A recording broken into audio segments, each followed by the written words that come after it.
Broadcasting live from WOYK's downtown York studios at Santander Stadium. This is York's local sports show. Talking local sports on York's local sports station. Welcome to Game Day with GameTimePA on Sports Radio 1350 WOYK.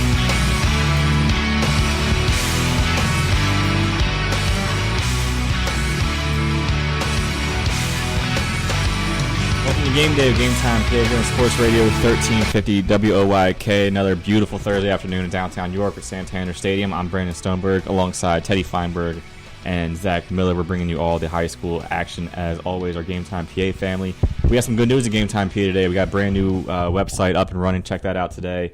It's up on mobile. It's up online. Looks pretty solid. We got to see it today. Looks pretty fresh and clean. Teddy, Zach, how you guys doing this week? Good. I'm ready for some playoff football tomorrow night. Yeah, we got playoff times here finally. We trimmed everybody down from about 23 teams to, what we got, like 9 or 10 left. We'll see how many we have after tomorrow night, but we're looking forward to that. We'll get into preview of some of that stuff a little bit later. Teddy, how about you? I'm doing okay. I got a little crick in my throat today. Woke up this morning. Yeah, is that even a term? I don't think so. Well, I don't feel 100%. Ray, is that a term, Ray? I'll look it up. Thank you, Ray. I'm not feeling 100%, but I'm battling through it, and I'm ready to do the show, and I'm really excited for everything that lies in front of us here for the following 2 hours. Yeah, I went through an entire bag of cough drops yesterday and the day before, so I don't know. I think it's the change of weather that's messing us up. Yeah, I might drink a bucket of tea tonight. Sounds good. I don't work in the same office as you guys. I'm not sure I should have came down here today. People are banged up over we were all kind of questionable, probable for today. We'll see how the rest of the evening goes.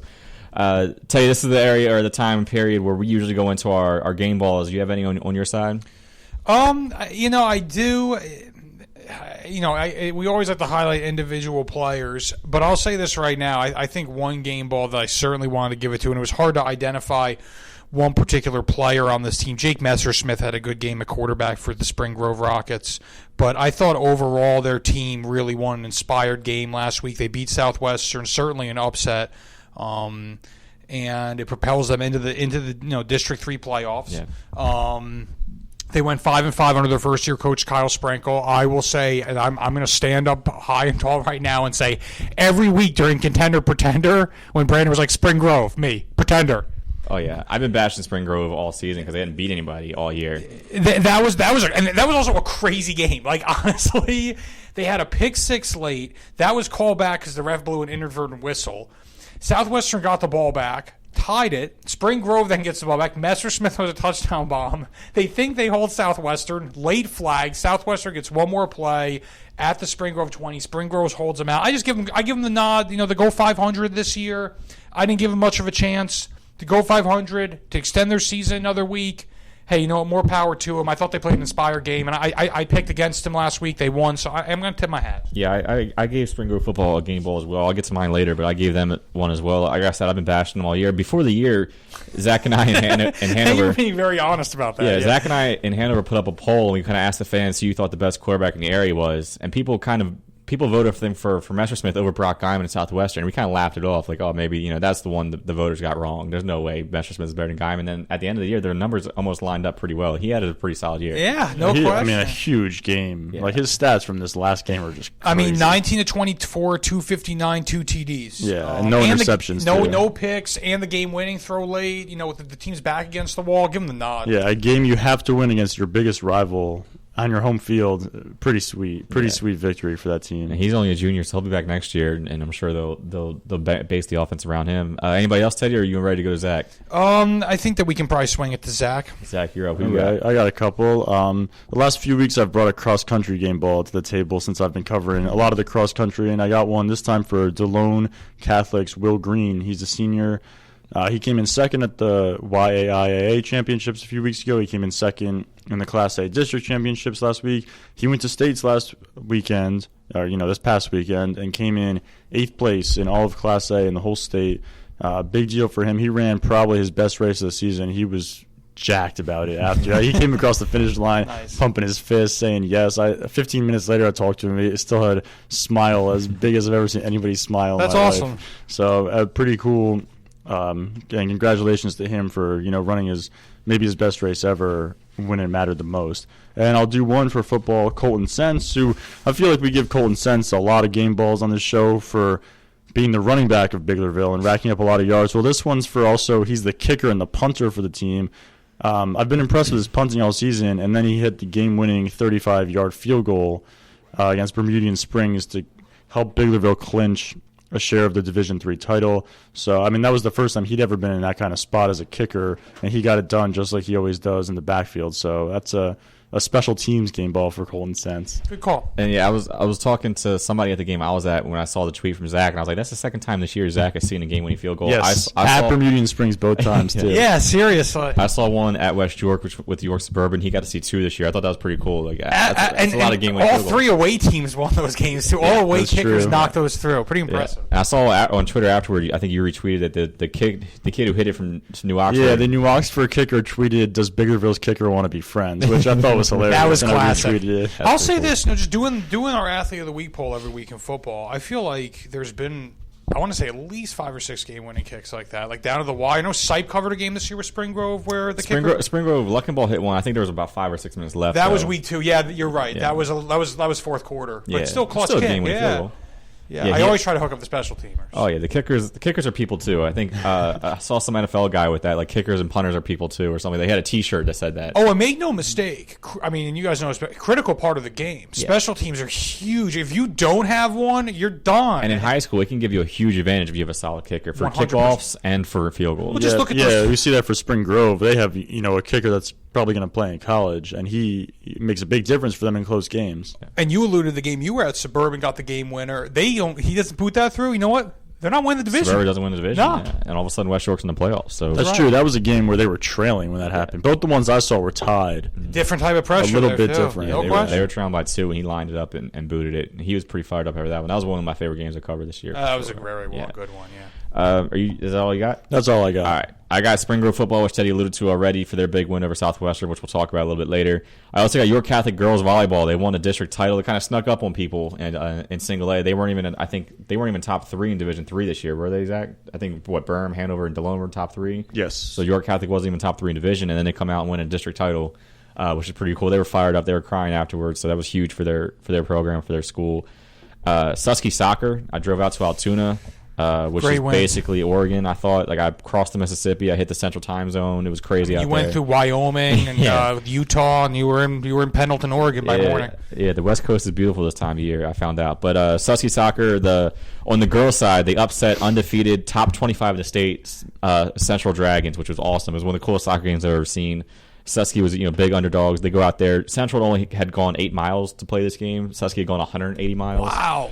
Susky shows up. They're the more aggressive team. They get a really nice goal, a pass from Emily Landis to Maddie Mummert right down the seam. She booted about 30 yards and put it right in front of Mummert. Beautiful pass. Mummert kind of skipped it over the goalie. The goalie came out. Mummert kind of skipped it over the goalie and then outran the defense and finished it off. Big goal. Central came back with 2 minutes left. They went on a furious rally to try and tie it. They got one with 2 minutes left. The shot bounced off the top crossbar, off the ground, back up off the crossbar, and in. Oh, man. Tied it with 2 minutes left. The place went crazy. It was a Central heavy crowd. Obviously, they only went. Now 3 it was miles. pouring rain, wasn't it? Pouring rain. I wanted to just paint the picture. Brandon's weathering the storm. Pouring rain, like 40 degrees outside. It was an awful conditions for soccer, but it was a crazy game. And then it went to overtime, and in overtime, it got even more bizarre. Landis, it looked like Susquehanna was about to turn the ball over. Everyone was kind of lackadaisical. Landis just kind of booted it with her wrong foot. Like she booted off the left foot, just kind of in that direction toward the Central guys or Central girls. And because of the wet conditions, it took kind of a funky bounce off the turf and then off a back heel of a Central player and kind of caught everyone off guard and just rolled right by the goalie who wasn't really looking for it and into the net for a game winner. It was nuts. Wow. Well, and that's what playoff sports is all about. Like the massive travel, the massive upset. I want to say Mummert's been incredible playoff time. In every game she's scoring clutch goals. Keep going, She's Brandon. scoring clutch goals, and she's one of the smallest players on the field. And she was out there throwing bows, tough player. And then the boys' team were watching. They went nuts because the boys' team played right after. They were going nuts. They fed off the momentum, came out and scored 2 goals in the first 10 minutes in their game and finished that game off quick. So Susky came out and won both games, and they get to travel back out to Altoona tomorrow again as a whole. That's kind of classic. You wonder how much of that momentum, like the boys going crazy, watching that big upset, really kind of spurred them on. That's an awesome story. They're probably excited. After a long drive like that, maybe on a rainy day, you could maybe be a little tired, maybe not totally yourself. But you see that happen, now you're jacked up and you're ready to go. With a little wind in your sails. Yeah, they said it gave them some energy, and they came out firing. I mean, they had 10 shots on goal in the first half, 2 goals in the first 10, 15 minutes. So, I mean, they came out right away and they won. So, Susky, another surprise team. They kind of flew under the radar for most of the season. Now in districts and states, they're making a run. So, good for those guys. A sappy game ball to veterans. Yesterday was Veterans Day. A shout out to all of any veterans listening. Thank you guys. And then one to my little brother. They just won their Super Bowl rec league football. He's 9 years old. He led the team in touchdowns and interceptions. I'm getting him a game ball. Where is their helmet? Why are you pulling the Rex Ryan? Yeah, right. So he obviously got all the athletic genes in the family, but he had a great season. So that's all 11 of my game balls, basically. Yeah, you just handed out 8. We expanded the game ball portion this year. We used to give out 1 last year, but we started. Yeah, everybody brings more than 1. Yeah, now you know what the truth is? It's hard just to give it to 1. Yeah, a lot happens in a week. Especially in the fall season when you have 9 different sports you're covering. You see a lot of good performances. I mean, and you guys are out covering all these games. In the rain on the West Coast, you were out there. I mean, I want to give you a game ball for weathering those conditions. Zach drove to Archbishop Wood, which isn't exactly down the street either. Right? It was a new school in Philadelphia. Yeah, no, that was a hike. Brandon almost got eaten by a grizzly bear. I had some car issues on the way home from Philadelphia, so yeah. I texted Teddy on the way out there. I said, "Dude, I just passed a bear crossing sign. Where am I?" Zach's game kicks off at 3. My phone at 1:30. Right. Hey Zach, hey, I'm here. Yeah, I just pulled in, and I'm like, man, I'm more than an hour early. And Teddy calls me, he's like, hey, what's up? I'm like, I'm already in Philly. Got here way quicker than I thought I would. It's time to hunt down a cheesesteak. But it took me longer to get home because I hit a huge pothole in Philadelphia on the way home. Car had to go to the shop yesterday. I was like that guy rolling in the right lane with his hazards on. Rick of the week. Yeah. Yeah, honestly, that's a shame. So, yeah, it was an eventful Tuesday. The weather was terrible. It was like a white knuckle drive home on the turnpike with all the trucks and stuff. It was rough. What's the weather about Saturday? There's some more games. Saturday is actually, I think, supposed to be all right. Tomorrow night's supposed to be really windy. Tomorrow night's supposed to be 30-mile-an-hour winds for this game, for these games. So we'll see about that. But we'll talk more football after the break. You guys ready to head to Just want to give out also just the weekly AOW. Our first, fans. I got one thing first. It looks like Ray has been doing some research on the word crick. What do we got? We do have an update on crick. The debut with the producer mic, by the way. Anyway, crick is defined as a painful, stiff feeling in the neck or back. So not too far off from Teddy. No, not. But I think it's more of like a knot. Yeah, like you woke up, like you slept funny. That's what it really is supposed to be. I have a sore throat, but you know what? I'm going to be honest with you, Ray. Thank you for going the extra mile, and just because I am the way, I'm right. Crick is also how some Pennsylvanians pronounce creek. I have a crick in my neck. Just real quick, AOW, our fans vote on this on the Varsity Beat blog every single week. It goes online 6 a.m. Sunday morning, and polls close Monday at 5. Let me run through it real quick. York Catholic Volleyball, their district championship, Brand alluded to that. They're first since 2007. They swept Lettuce Catholic 3-0 at Doylestown High School last Saturday. Donovan Mears, York Suburban Cross Country. Mears led the Trojans with a 15th-place finish in the Class 2A championship meet last weekend. And then one of my favorite YAIA football names of the year, Dorian Faster at Susquehannock, senior DB / running back. He had a 49-yard pick six. Heck of a lacrosse player, too. One of the area's best lacrosse players. Bottom line, if you're an athlete, like a lacrosse player, a track athlete, if your last name's Faster, you're the man. So he had a pick six to get the things rolling in the first quarter. Then he actually had the following touchdown, too, a 23-yard scoring scamper as the Warriors pulled away from Dover. Susky ends the year 5-5. We'll be back. Game day with Game Time PA. Payne doesn't take Sunday off. Neither do we. We're open weekdays 8 to 8 and weekends 9 to 6. Just walk into WellSpan Urgent Orthopedics, 2319 South George Street in York, across from the Apple Hill Health Campus. Visit wellspan.org/urgent orthopedics today. It's going to be another epic year in high school football, and Sports Radio 1350 is ready for kickoff. Tune in every Friday night this fall for the high school football game of the week, presented by WellSpan Sports Medicine. Plus, go to WOYK1350.com for a full breakdown of the teams and the players of the 2015 York Adams League. The high school football game of the week, presented by WellSpan Sports Medicine. Catch the action every Friday night on Sports Radio 1350, online at WOYK1350.com, or download the WOYK mobile app. Waking up with the Zabe. The Steve Zabin Show. Dateline more football. Let's go to Minnesota. Headline: Teddy Bridgewater says Madden helps him learn Vikings playbook. What? Good God! You mean John Madden? The Steve Zabin Show on Yahoo Sports Radio. Or the video game Madden? Oh, the video game Madden. There's the old ball coach. He has that list of plays. We're talking about how many plays he has in the list and what the list is. Oh, it's just an old list of ball plays.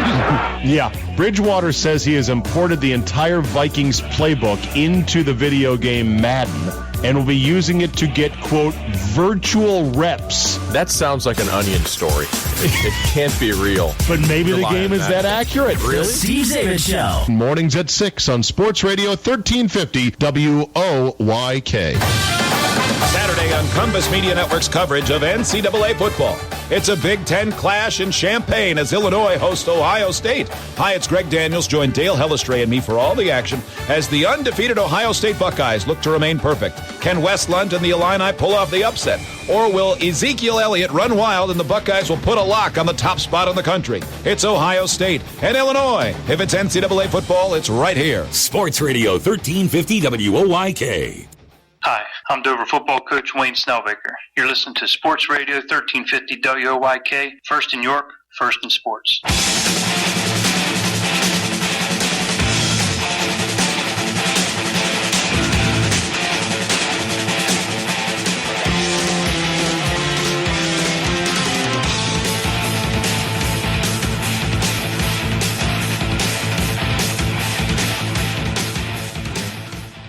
Welcome back to Game Day with GameTimePA here on Sports Radio 1350. Our second segment now, meet Teddy Feinberg and Zach Miller. We're going to talk Week 10 action high school football. We're going to recap some things in case you missed it before we jump into previewing tomorrow's action in the next segment.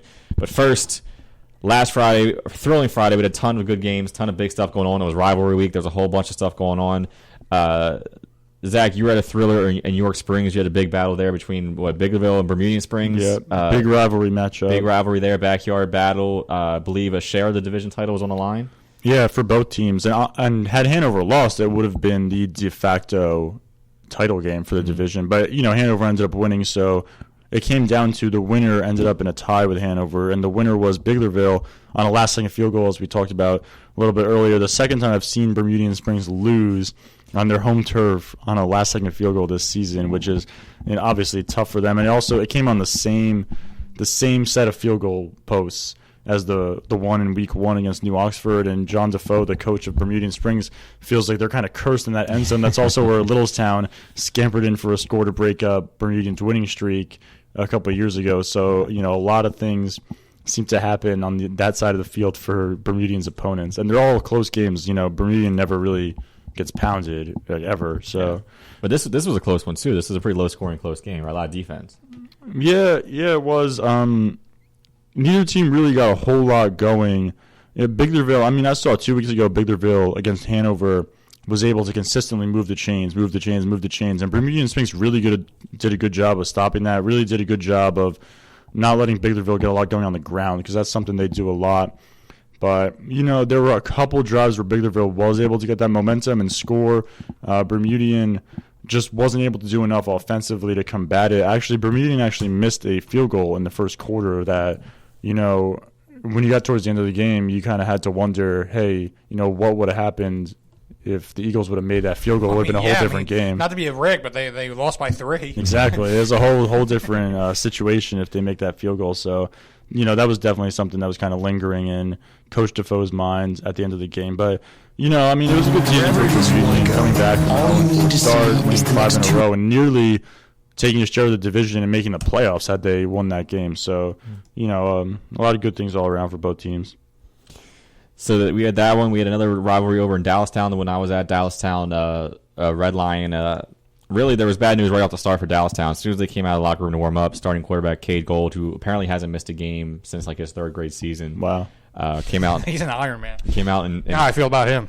Yeah, we already know Teddy Feinberg is number one. Teddy guaranteed. Well, Brandon, go ahead. Talk about the game. What happened when he didn't play? Go ahead, Brandon. Well, he came out in street clothes and a walking boot, so we kind of assumed he wasn't going to go. And then backup quarterback junior Michael Sparks had to kind of step in and make his first ever start in Week 10. Undefeated season on the line. Biggest rivalry game. So it was tough for him. They had -1 passing yard at the half. Yeah, I think he totaled 4 completions for 9 yards on the entire day. Yikes. They didn't really get the ball running until the fourth quarter. I think they had 82 yards of offense heading into the fourth quarter. So Dallas offense, I mean, without Gold, they just had nothing going. I like Zach's analysis. Yikes. They turned the ball over twice in the first half, which is very un-Dallastown-like. They had issues with that. They fumbled actually, it looked like Dallastown. Redline, Boyd Gillespie fumbled a punt return in the first 3 minutes at his own 10-yard line. Dallastown picks it up. Looks like they're going to score. The crowd's going crazy. It's still 0-0, so they don't realize that they're going to get their butts kicked in this game yet. And then Sparks throws an interception at the goal line to guess who? Boyd Gillespie, who makes up for the fumble. He comes back. He had a huge game. I think 2 touchdowns, 100-something, almost 100 yards. Yeah, I was curious your analysis on him, but we can get to that shortly. All season, I've been kind of talking about how he's kind of a flash here and there. He'll have one game where he has 2 catches for 10 yards, and then he'll go 10 catches for 200 yards. He's kind of boom. I don't want to say boom or bust because I don't think there is bust with him. He's a great player, but he's feast or famine. Yeah, and this game he was definitely feast, and he was the one. I mean, he's a senior. He hadn't beaten Dallastown as a varsity player yet. So afterward, there was a trophy, and he was marching the trophy around the stadium, hugging everyone. Oh, yeah, I noticed you interviewed him. He was kind of hard to miss, I guess. Oh yeah, he was fired up. Coach Shea had to kind of pull him back during the interview because he was like, he was like, I put the team on my back if that's what we have to do to beat Dallastown, whatever it takes. And Coach Shea was like, relax, Kendrick, relax, pull back. It's like, hey, bro, we got a game next week. But Coach Shea called it the most gratifying win of his tenure at Red Lion, which is 3 years now. I mean, they went from 1-9, before him to now they're going to districts. They got a win over Dallastown. It was 26-0 by the end of it. I forgot to mention that part. Really, Red Lions offense just ran all over Dallastown's defense, which is kind of a surprise. Even without Gold, I thought maybe a 10-7, 13-7 type game. But I guess when your offense can't stay on the field, it puts your defense in a tough spot. I like both football teams an awful lot, and you can say this about any football team, obviously, but I don't think there's either team's starting quarterback can be understated because I feel like they both bring a similar quality to the table. Now, I've talked about Gold often, but also Dalton Grove. Grove had a great season. Yeah, he did. And the games then, they finished with 2 losses in division. 3. Okay, they finished with 3. 2 in division, 3 overall. Right. Okay, but in the 2 in division, I want to say came when the game he was suspended. He got kicked out of that one game. The game he got kicked out, they lost, and the game he was suspended for, they lost. And was it Northeastern they lost? Was that one? That was the one he got suspended. And you were at that one. I was at all 3 of their losses. So Coach Shea, when I showed up, was like, please, not again. Yeah, that's classic. Okay, but so you could understand though. You've seen them at their finest. And if he was, my point is, if he was around for those 2 division games, we could be having that game could have been between 2. I think if he finishes that Northeastern game, they win because they were pretty much dominating Northeastern when he was in the game, and then they slipped at the end. Right. So I think they win that game. I think obviously the end of their maybe the Southwestern game, but who knows? Right. But the point is, both those guys are huge for their teams. And the coolest part, the most entertaining moment though, I had to tell you was the end of the game with about 2 minutes left. Red Lion knew they were going to win the game, so the student section and both teams brought a great student section. There was tailgating. That's cool. The schools can't stand each other. They're 3 miles apart. So both teams brought a good student section. They were going back and forth all game. That was entertaining as always. So with about 2 minutes left, Red Lion knows they're about to win this game. So Coach Shea is getting a water bath. From the players are dumping water on them. The Red Lion student section always has this thing like LeBron James does, where he does the chalk toss. They do that before and after the game. So they did that, and the chalk, funny enough, kind of drifted right into Dallastown student section. Oh no! Yeah. But then with 2 minutes left, they start chanting, that they're, I believe chant and stuff like that. And then they come down to the fence. They want to rush the field. So the Red Lion students want to rush Dallastown's field, which is a big no-no in Dallastown. You're not going to rush our field. So I was in the press box, and you could hear they have the security walkie-talkies up there, and you could hear security freaking out, do not let them on the field. They're running the field. And then you can see down there's one security guy lined up against about 100 Red Lion students trying to stop them. That's not going to do the And trick. the guy was like, guys, we need. He's basically calling for backup. He was like, Red Lion says Dallastown stormed their field last year. They're ready to go. I mean, and it was just hilarious. So then a bunch of security ran over there, and then Red Lion's students they weren't even sneaky. They just raced to the other end of the field, hopped the fence, and stormed the field. So that guy was trying to put out a 5-alarm fire on the garden. So they run down to the other end. They storm the field. They start jumping up and down on Dallastown's field, which I'm sure the Wildcats will remember next year. But that brings back memories of the Terrell Owens on the Dallas Star. Yeah. They were some fans were getting carried off the field. The trophy was bouncing around. They were jumping and chanting. So it was pretty cool for Red Lion. Really not fun for Dallastown. I saw some of the Red Lion fans fans are wearing chef hats. Yeah. I didn't really understand the analogy there. Yeah, I don't know. They came in white out. They were all wearing white. And they some had chef hats. They had the trophy. They were some fans got lifted into the air. They were like carrying them off the field. Coach Shea was joking that he was going to make the student section run sprints if they didn't go off the field. But it was a really cool moment for Red Lion. That's cool. Well, you know what? Good for them. And Dallastown had a great year. And hey, both teams go district, so neither one are quite done yet. We'll talk about that later. Yeah, there was a big shakeup in Division One as well, because not only did that happen, knocking Dallastown taking its first loss of the season, but Southwestern then could have ended up in a share of the title with Dallastown and lost to Spring Grove in another crazy rivalry game. We had a lot of really good rivalry games. It's everything we could have hoped for. Yeah, I agree with that 100%. Yeah, that was one of the games we're going to list next. Some other games that happened. That Spring Grove Southwestern one. Southwestern, I don't know if they were scoreboard watching, but they had a chance to tie for the division lead or division title, and they fell to Spring Grove 20-21 in an upset. West York 52, Gettysburg 14 in a blowout. Susky 44, they finished 500. They beat Dover 44-13. Dover kind of limped through the end of the year. Northeastern 45, New Oxford 7. That game was over by the second quarter. Millersburg 7, Kennerdale 6. I was cheering for Millersburg big in this one. I needed Millersburg to win to beat Jeff Sprankle to win. The first-year football picks. Clinched a win for me. Hey, are we counting the playoff picks? No, I'm regular season champ. Because I'm only 2 steps behind Brandon and 1 behind Jess now after last week. No, and you know what? I want to say just with those picks, I finished with in the cellar, but I came on strong at the end. You did. You're only.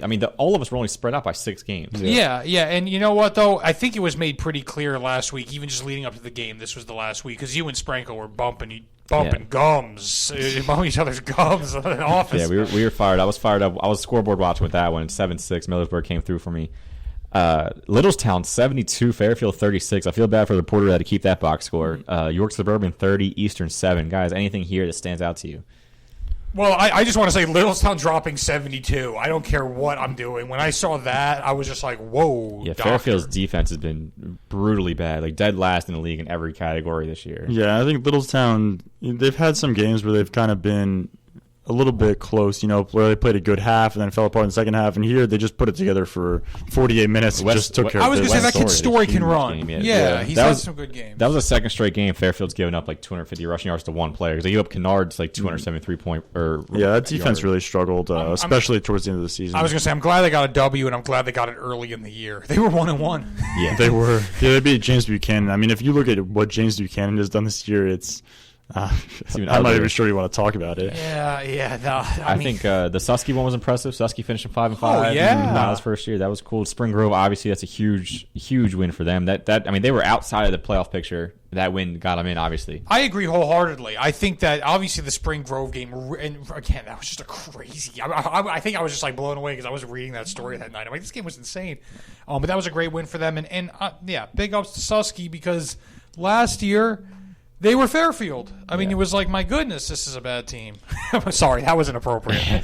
The rest of the games, East Pennsboro beat up on Northern 28-7. Second straight loss for Northern after they were kind of on fire. But they play a really, really, really tough schedule, one of the toughest we have in the area. So 2 losses to the teams they've lost to aren't anything to hang your heads about. Hanover 45, Delone 20. Hanover rebounded after their loss. They clinched share Division 3. Central 42, York High 0. They had to be separated after the game, and they're going through their post-game handshakes. Used to be a big rivalry. William Penn, obviously, just a lot of frustration after this season. Coach Heinold apparently will not reapply for that position, so York High will be looking for a new coach. Cedar Cliff 56, Redland 34, one of those mid-Penn shootouts. And York Catholic 56, York County Tech 8. York Catholic really came on later this season. Any of those stand out to you guys? Redland was actually winning for a good chunk of that game, and I was kind of like, what is going on? They had a weird year. Yeah, Redland really has struggled so much towards the end of the season, and Cedar Cliff, is Cedar Cliff, and but that's a rivalry game too. That's 2 teams in the same school district that share a field, so that's a great game. I want to say this about Redland too. Like they finished 3-7. I feel like they were like 3-1 at one. I don't know what, they had a really high octane. They were either really hot on offense or just ice cold. They came down and beat up on the York Adams teams, and they went back and played a bit Penn and got smoked. That's what happened. Yeah, I want to say this. You guys last week were talking about York Catholic. Be on the lookout next year. York County Tech's coach had the exact same quotes in his story. He's like, this team, the quarterback, the running back, they're all coming back. They're all young. They look good, and they put up a lot of points late in the year. York County Tech didn't have a good record. I mean, they went 2-8, but their defense really didn't get blown out all year. So York Catholic putting up 56. That's something that the other teams really didn't do. 100%.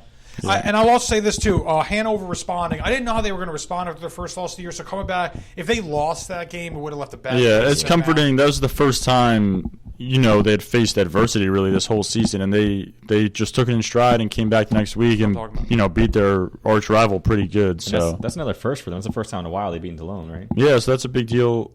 For Hanover too. Even the whole storm about Hanover kind of died down after the loss, but they finished 9-1, beat some teams they haven't beaten in a long time, and are now hosting a playoff game this week, which we're going to talk about soon. Right, it just changes the complexion for everything of them entering the playoffs. Yeah. They're going with a win and rebound. Yeah, so confident. Getting some confidence back after losing a little bit. We're going to talk about this too, but I actually like them this week. I do too. We'll talk about that in segment 4. Next up is segment 3. After the break, stick with us. We're going to talk Northern, Suburban, Northern Lebanon, Northeastern, and 2 other playoff games. Stick with us. We'll see you in a minute.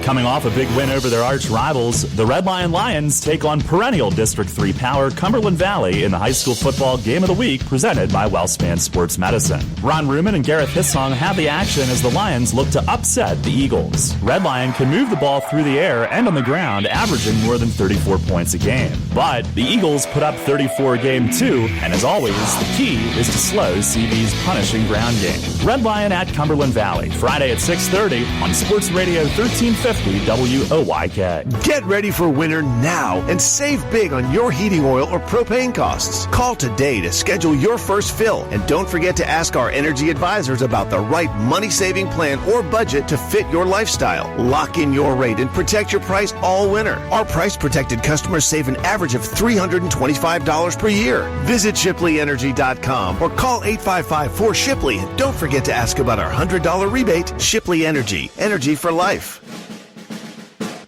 Welcome to WOYK's High School Basketball Spotlight, brought to you by WellSpan Sports Medicine, the official healthcare and sports medicine provider of the York Revolution. The Central York Panthers are on a bit of a rebuild this season after losing 6 seniors, including Sam Saxton, due to graduation.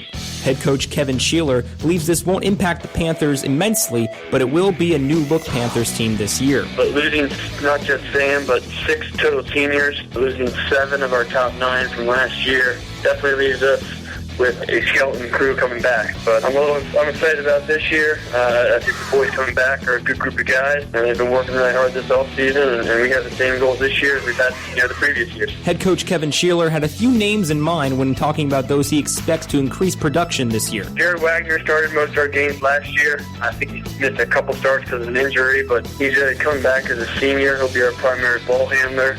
And he's going to be a 3-year varsity player. So he's definitely going to help us out a lot this year. And same thing with Nathan Markey. Nathan started a few games for us last year. Again, this will be his 3rd year of varsity basketball. And those 2 guys have done a great job this offseason of bringing the inexperienced guys along, helping them out, and really being good models and leaders for our team. I think this group of guys has great chemistry. They work well together. I don't think you're going to see us coming off the bus, and I don't think we're going to scare a lot of opponents just from the look of our team. But man, we play a great team ball together, and I think that's going to be a good thing for us this year. Catch a preview every day as we break down the teams and players of the 2015-2016 York Adams League on WOYK's High School Basketball Spotlight, brought to you by WellSpan Sports Medicine. And make sure to check out every team preview on WOYK1350.com. Have you been injured? At WellSpan Urgent Orthopedics, no appointment is needed. Learn more at wellspan.org/urgent orthopedics. Hi, I'm York Suburban football coach Andy Laux. You're listening to Sports Radio 1350 WOYK. First in York, first in sports.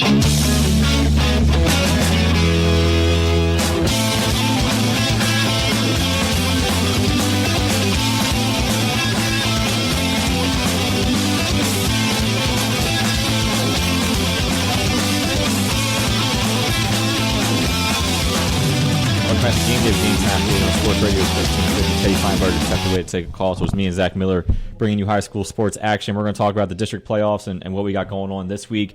I think we have 8 games tomorrow night total with our teams involved in them. We have 10 teams in the area. Yeah, we got a couple that involve 2 of our teams. Right, so there's 10 teams in 8 games, I believe. Gotcha. And then we have York Catholic that plays next week because of single A. Oh, I see. Okay, so maybe it's 9-7 then tomorrow. Yeah.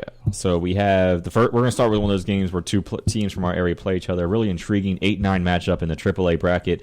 York Suburban going on the road to take on Northern. Now, the fact that York Suburban won 8 games in a row and still couldn't get a home playoff game kind of speaks to their schedule. Not getting much respect with their schedule. Yeah, Division II was a little bit down this year for sure. And the teams they played out of division, either they didn't beat or weren't that good. Right. Northern, on the other hand, had a really, really tough schedule, but they're kind of coming in on the opposite end. Northern started off 7-1 and then lost their last 2 to really tough teams. Suburban started off 0-2 and then won 8 in a row. So Suburban's kind of red hot. Northern's kind of reeling after 2 tough losses that they lost by a combined 52 points. But they were the tough opponents. This is kind of tough. I mean, Northern's had a great stout defense all season, one of the best in the mid-pen, and Suburban's had the best offense in the York Adams All League. So that I think it really comes down to whether Merkel and Mailman and Henderson and Smith and those guys can kind of punch through the Northern defense. But I think that's the most intriguing matchup. Maybe besides Biglerville Hanover, I think is a Northern Suburban one. 8-9. The winner most likely gets McDevitt, which good luck with that. But right. This is still, 2 programs also that have struggled for years. Suburban won their first division title for the first time in nearly 3 decades.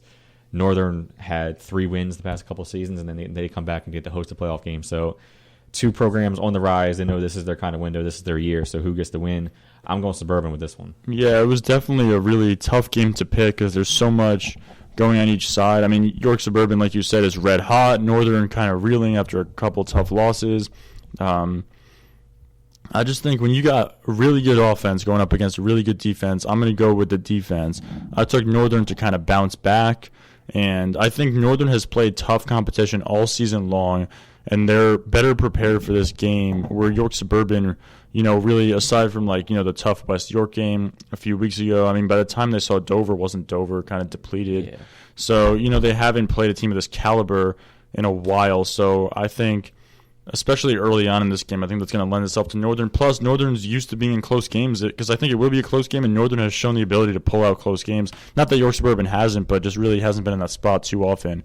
So, yeah, I went with the Polar Bears. York Suburban's also played much, much better at home. This one's on the road. They just missed a home playoff game. All right, I took Suburban. But I'll say this right now. There's one thing I learned this year. I should have known this way. Home field's huge. Honestly, when a team is on their home turf, Biglerville beat Hanover at home, okay? Right. York Catholic beat Biglerville at home. These things... Red Lion won on the road. I was going to say, I was about to get fired out. Biglerville beat Bermuda on the road, but go on. Well, yeah. Spring Grove beat Southwestern at home, so there you go. Yeah. No, it makes a big difference, though, and I did take Suburban, though, because, first of all, I think that you got to take some IA teams in these brackets, first of all. Do you? Yeah, I want to. I want to see some teams have some week 1 success in these District 3 playoffs. And I like Suburban senior leadership on the offensive side of the ball. I'm not going to discredit Merkel, Mailman, and the deep receiving core they have.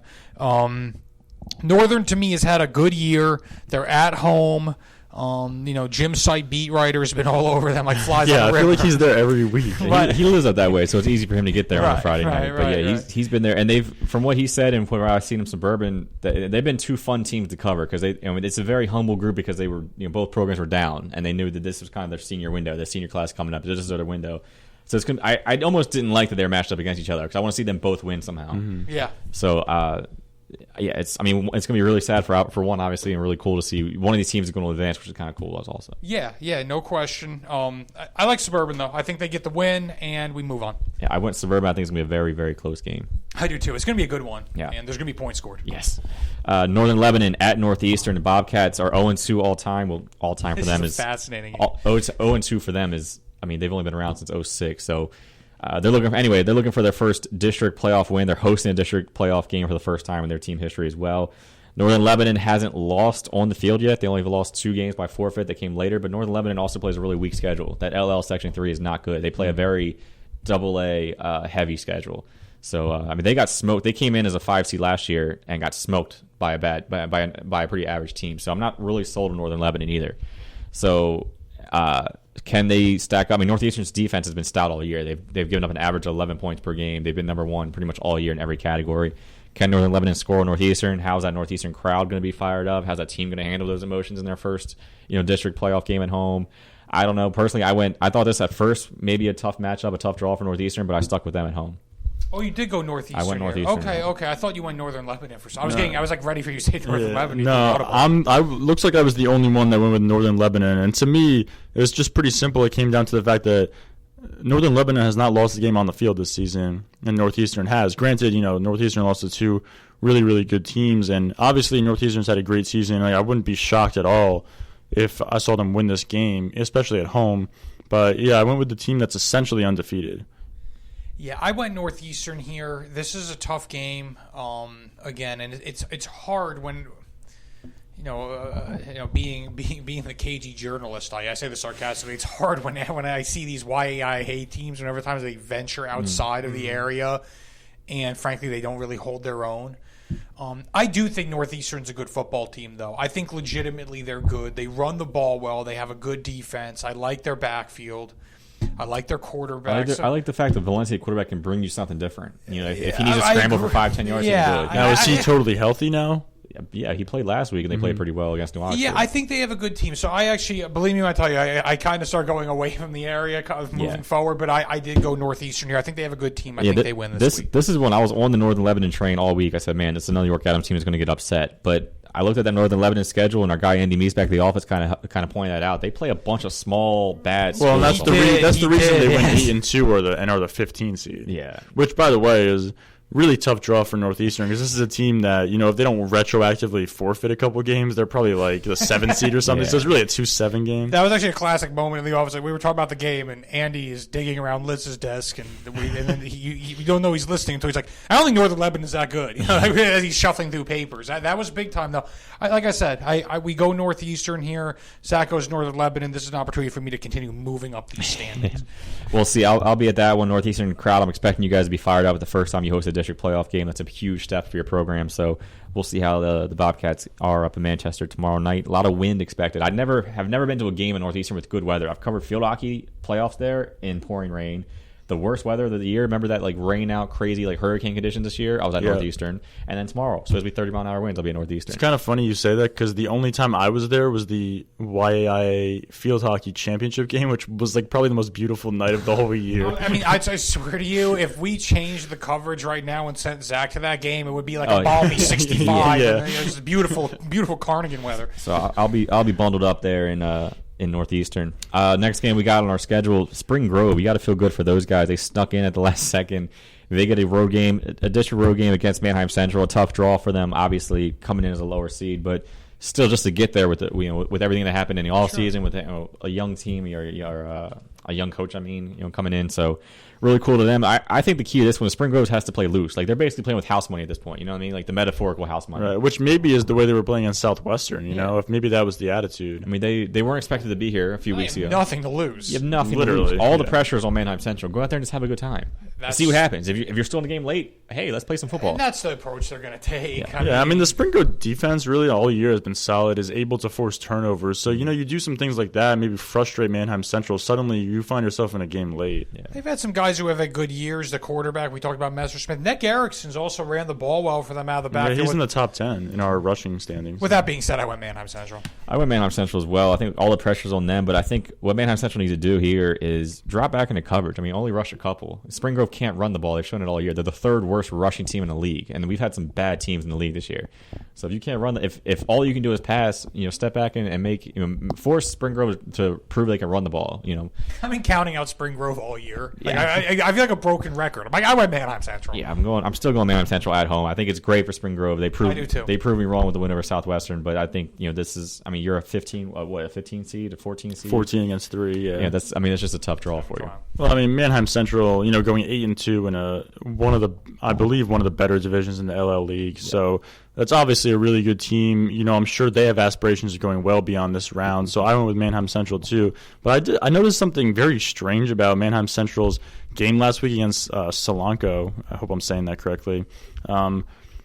They were playing, it was like the de facto division championship game, and I'm looking at the box score, and Solanco led in every single category, forced turnovers, more passing yards, more rushing yards. Manheim Central won the game. So I don't know what it is that they managed to do to grit out wins, but clearly they figure out something. Clearly. No, I agree. Next one we got on the slate, Southwestern at Hempfield. Hempfield, the Black Knights, they had a huge upset over Dallastown in the first round last year in a 5-12. Hempfield came in as a 12 and beat Dallastown in the first round and sent those guys home. That game burned me up. Yeah, this time they host Southwestern, another York Adams team in the first round. Southwestern coming off that tough loss to Spring Grove, kind of interesting to see them kind of struggle down the year. And we kind of have to ask ourselves, was this a disappointing season for Southwestern, all in all? I mean, we put huge expectations on them. So is a 7-3 finish or is that a disappointment for them? I think within their locker room, I think they are probably disappointed because they had high expectations for themselves. Forget what we were talking about. They expected to win the division. They kind of but wanted to go undefeated. When they lost to Cedar Cliff, it was like, okay, then we'll go 9-1 and win the division then. Dallastown's a tough team, but, losing to Spring Grove, I think, that hurts. That hurts a team that to end up 7-3 with that loss. That hurts. I thought maybe, and you guys, please, you guys are in the trenches, but I felt like maybe the loss of their great running back hurt them. That was a key part to their offense. Maybe I know they had a very high-powered offense, and they were high-powered this year still. Don't get me wrong, but could you imagine what it was like if they had him as a weapon too? It would have been. Does it make sense? What do you guys think about that? Yeah, I mean, they would have had Hartlaw. We projected Hartlaw to be top 5 in rushing, top 10 in receiving, instead of using guys who are 4th on the depth chart in the preseason. Right. Maybe things go differently. And I think I saw a lot of their guys, not their guys, but their fans, tweeting that and commenting that on Facebook that if we had Hartlaw this year, maybe things would be different. And plus, you got to remember Harbison was. He didn't play in a lot of games. In the games he did play in, he was battling that ankle injury, and it kept having to limp off the field. A tough kid, he kept limping off the field and coming back in. It just gives you another big play element, out of your backfield now instead of just the Guyman Staub connection. It kind of, it just frees things up more. It's just, right. Staub and Guyman both had pretty solid years. They turned the ball over a little more than I was expecting. Yeah. Jeff Green had a good season as their number 2 receiver. He kind of stepped up and complimented Staub quite a bit. And I mean, for what they were, what they got, the situation they got put in, those guys who are 4th, 5th, 6th on the depth chart, those Michael Johnson, Nigel Williams, those guys. Oh, they rose to the occasion. They weren't afraid of the spotlight. They played really well. So I mean, that's good for their future, Southwestern. So these guys who weren't going to play this year got a ton of time and played pretty well. Yeah, no question. Anyway, back to this one.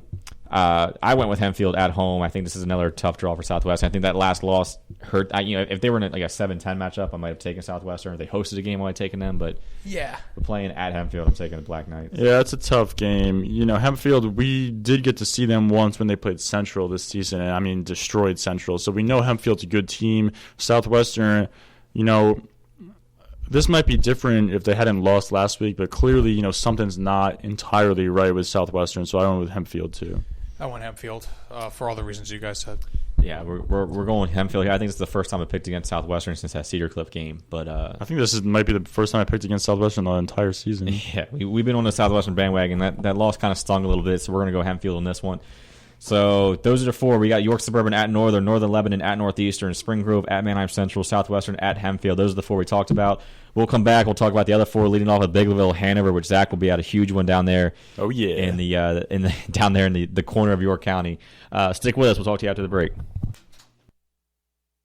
Payne doesn't take Sunday off. Neither do we. We're open weekdays 8 to 8 and weekends 9 to 6. Just walk into WellSpan Urgent Orthopedics, 2319 South George Street in York, across from the Apple Hill Health Campus. Visit wellspan.org/urgent orthopedics today. It's going to be another epic year in high school football, and Sports Radio 1350 is ready for kickoff. Tune in every Friday night this fall for the high school football game of the week, presented by WellSpan Sports Medicine. Plus, go to WOYK1350.com for a full breakdown of the teams and the players of the 2015 York Adams League. The high school football game of the week, presented by WellSpan Sports Medicine. Catch the action every Friday night on Sports Radio 1350, online at WOYK1350.com, or download the WOYK mobile app. Sports Radio 1350 WOYK honors the Shipley Energy Student Athlete of the Week. This week's Shipley Energy Football Student Athlete of the Week is Kendrick Boyd Gillespie from Red Lion. The senior wide receiver / defensive back had 2 long touchdown runs on offense and intercepted Dallastown in the end zone as Red Lion shut out the Wildcats by a final score of 26-0. This week's Shipley Energy Girls Student Athletes of the Week goes to the York Catholic volleyball team. The Irish won their first district championship since 2007, sweeping Lidditz Catholic 3-0 on Saturday. And this week's Shipley Energy Boys Student Athlete of the Week goes to Donovan Mears of York Suburban Cross Country. Mears led the Trojans at the 15th place finish of 16 minutes 37 seconds in the Class AA Championship meet. Get your home ready for fall and winter and sign up for the Shipley Energy Protection Plan. For more information, visit shipleyenergy.com. This is the Rich Eisen Show. Do it for me. Do it for America. Rich Eisen. Looks like Mark Sanchez, this is his team now. And he dropped a 50-yard dime on Jeremy Macklin in his first pass attempt. And Jason Peters says he didn't know it was Sanchez back there. He didn't know that Foles went out. He turns around to celebrate with his quarterback and give him an attaboy. And it's Sanchez. The Rich Eisen Show. Sports Radio 1350 WOYK. First in York, first in sports. Hi, this is John Shapansky, head coach of Northeastern Bobcats. You're listening to Sports Radio 1350 WOYK. First in York, first in sports.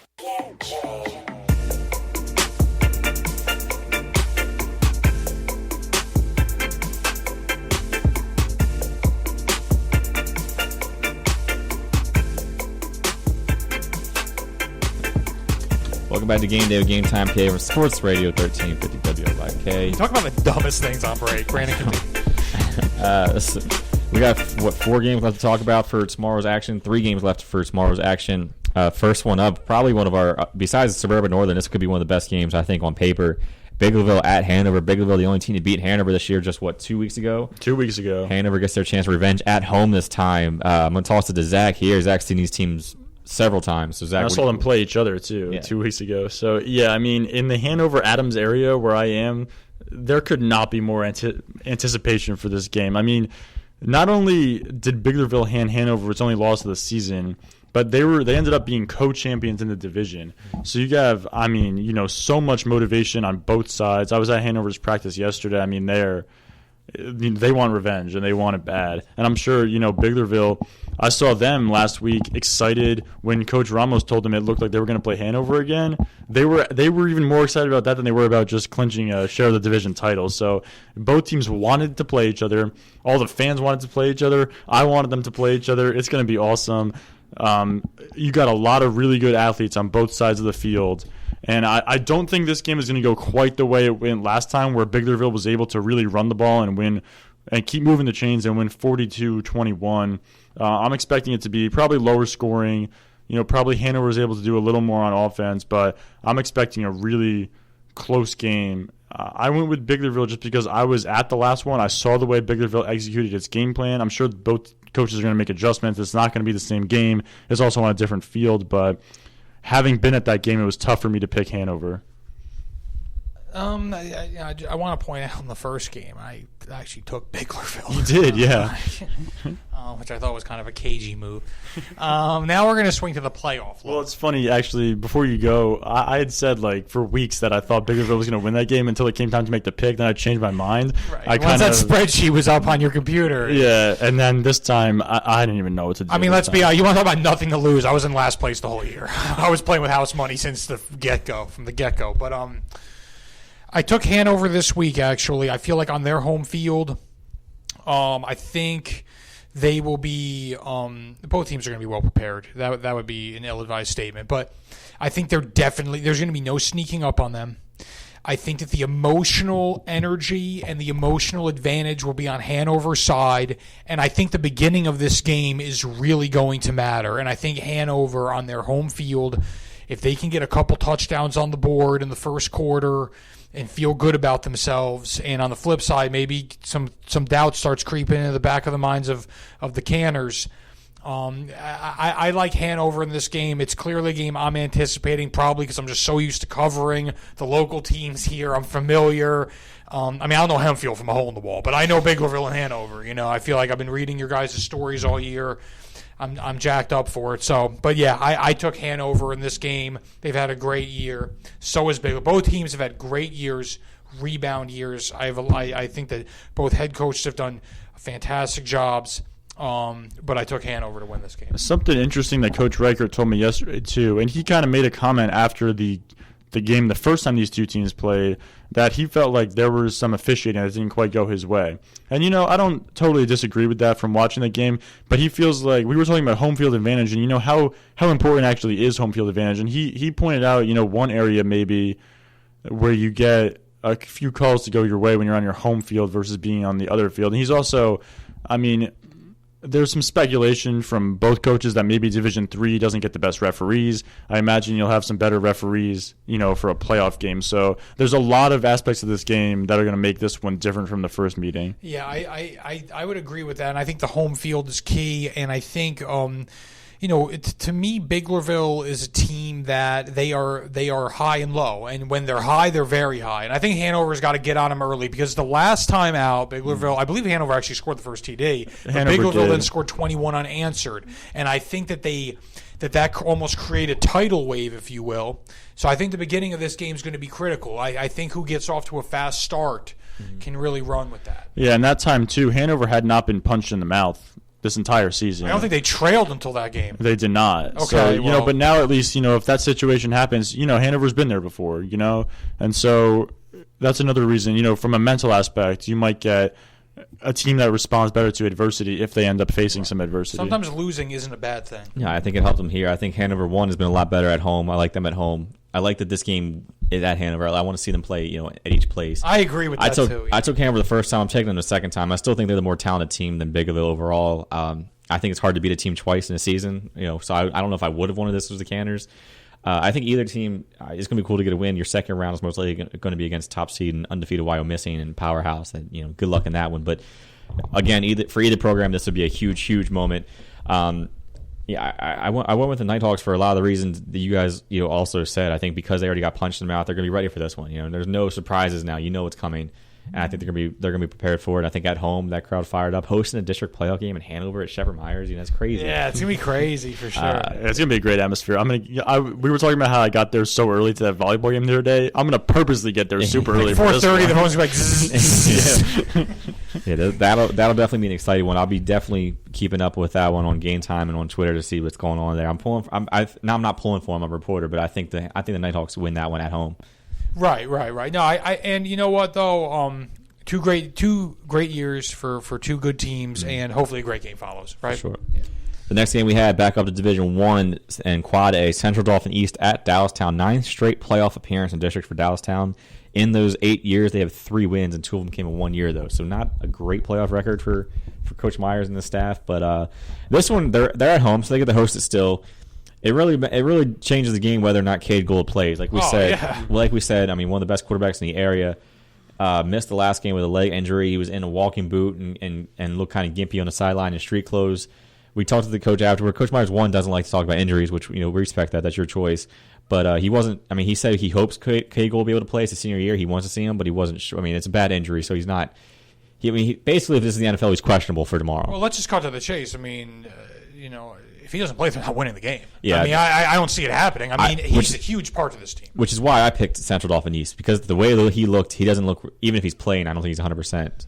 He's not. And after seeing their backup quarterback, no disrespect to the kid, but he's this will be his second start. He's not ready for this stage yet. Well, and that was a tough spot to be thrown into last week. I'm sure the bullets were really flying, figuratively. But in terms of Cade, they need him to play.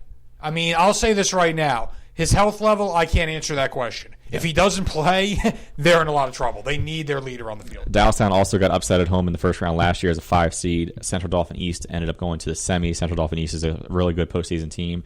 If you're Central Dauphin East and Gold doesn't play, stack the box. Make Sparks throw the ball. He threw for 9 yards against Red Lion. All they could do was run. Put 8-9 guys in the box and win this game and go on to the next round. Yeah, Gold. I think Gold's the type of kid and again, I'm with you, Brandon. I think even the fact he's not really going to be. When you told me he was in a boot, my reaction when you told me he was in a boot last night, I put my head in my hands. I was like, yeah. Even if he plays, I actually picked Dallastown to win. But even if he plays, I love how I straddled the fence. Yeah, even if he really plays, he's not 100%. But I will say this about him. I'm not going to call him necessarily a numbers guy. I'm going to call him a presence guy. Yeah. And I think his presence means a lot. They definitely at least need him on the field. If he plays, will they win or lose? I still probably would go Central. But I'll tell you right now, if he doesn't play, I'm very concerned. Yeah, so I think we'll know by 6:30, 6:45, whenever the teams come out. how this game's going to go. So I say I'm going with Central Dauphin East because I don't think Gold's going to be 100% even if he does play. Right. Zach, what'd you do? I took Central Dauphin East as well. My thinking being, even if Gold does play, just like you said, it might not be quite the Cade Gold that we're used to. Also, I feel like Dallastown's played with fire a little bit this season. Even with Gold playing, Dallastown got into some tight games that the defense played great. The offense didn't play so great, and they barely won. And, it kind of all came to a halt last week. So I think, the combination of the quarterback injury and maybe the fact that the record might be a little overstated for how well the team has played all season, I think it's going to be a tough game against a good mid-Penn team. I agree. It's going to be a good one. We're going to keep an eye on that one as well. Follow along with Game Time, as always, for updated action. Last one for tomorrow night, Red Lion, coming off what Coach Jesse Shea called the biggest win in his tenure, goes to Cumberland Valley, a powerhouse up there in the Cumberland area, obviously.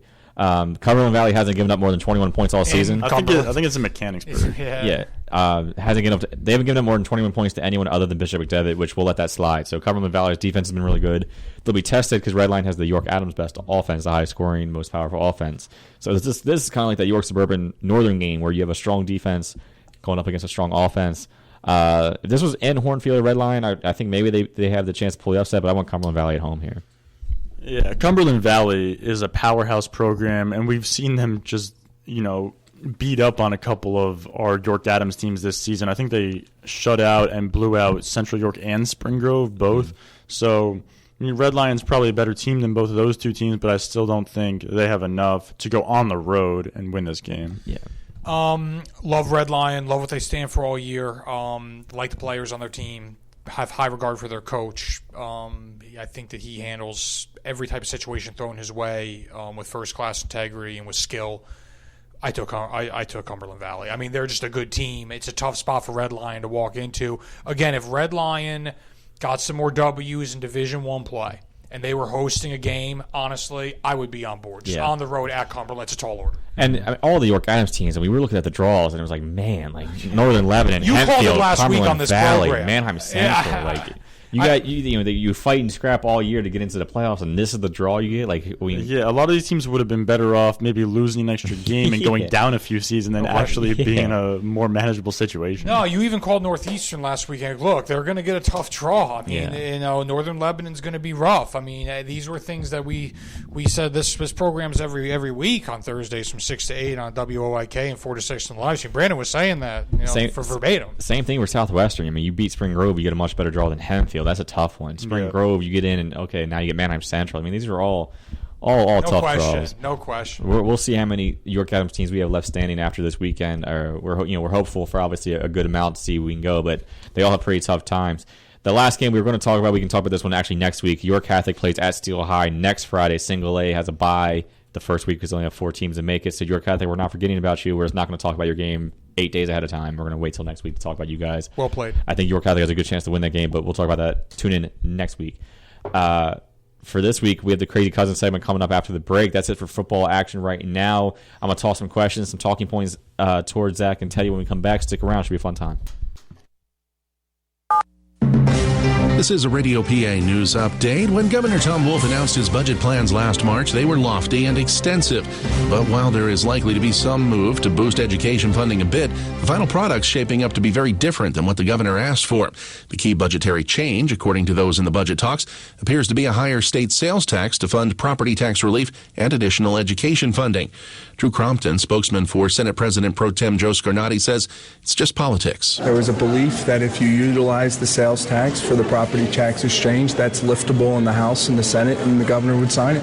The question now is, when will the final details be ironed out? Pennsylvania has gone about 4.5 months without a budget.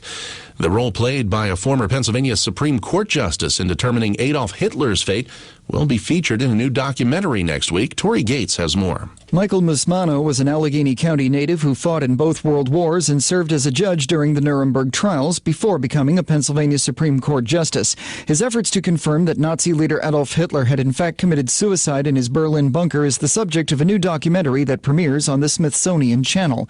The Day Hitler Died draws from on-camera interviews conducted by Musmano Mano in 1948, the product of 2 years of searching for witnesses. His aim was to discredit rumors started by Soviet dictator Joseph Stalin that Hitler had escaped the bunker.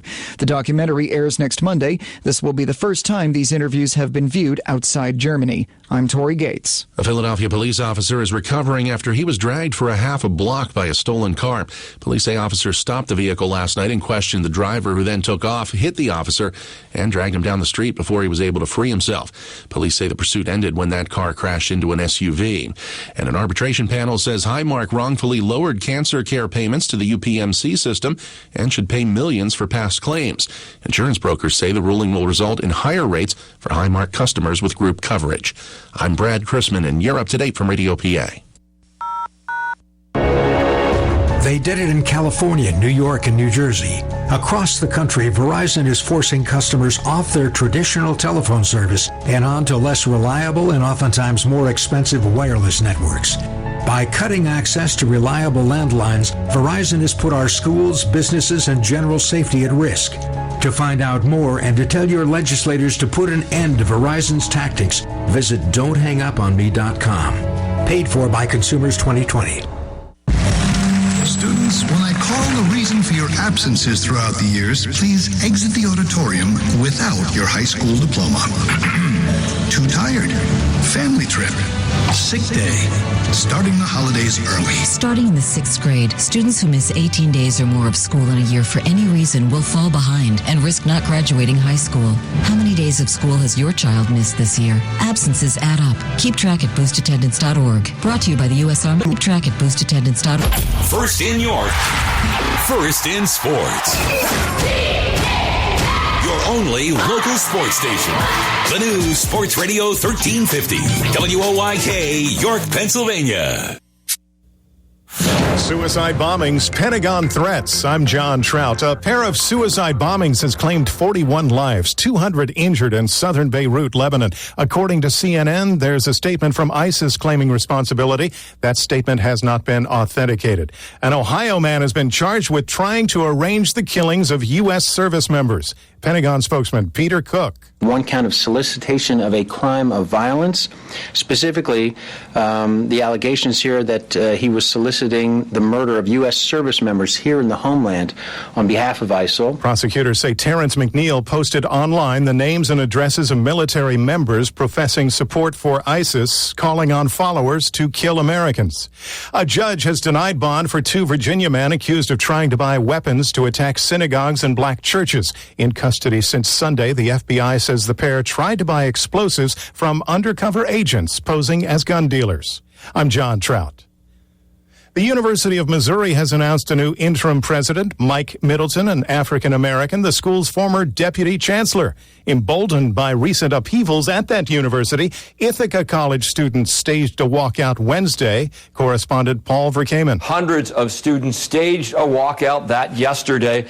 They were demanding the resignation of the president of the college, Tom Rochon. They chanted no confidence and new president now. And the students cited what they called his lackluster response to racial insensitivity on campus. Federal prosecutors say they'll seek a 12-and-a-half-year prison term for former Subway pitchman Jared Fogle, who agreed to plead guilty to child pornography. Prosecutors also asking for Fogle to have a lifetime of supervision after release.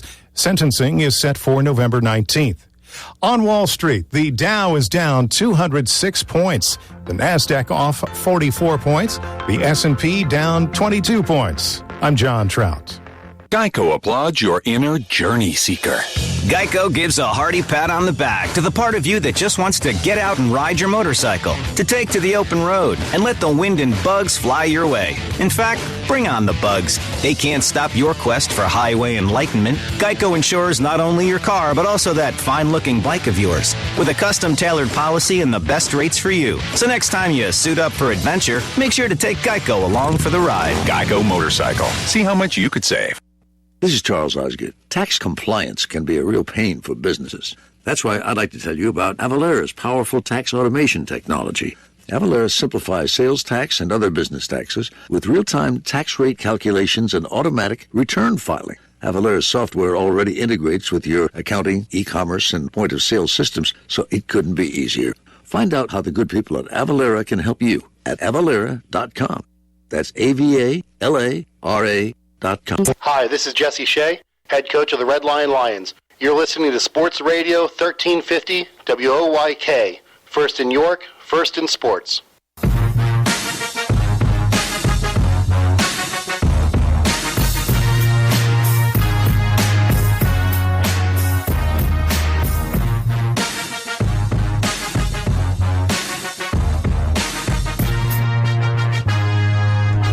Welcome back to Game Day, GameTimePA here with Sports Radio 1350. We're fighting some colds. We're trying to battle through here and limit through here for the rest of the show. This is the Crazy Cousin segment. I just kind of toss some questions, some talking points toward Teddy and Zach, and let them do the talking and get their thoughts on things. We're going to start the same way we do every week with a playoff ranking. This is a college football system, guys. You have to pick a top 4 from the entire league.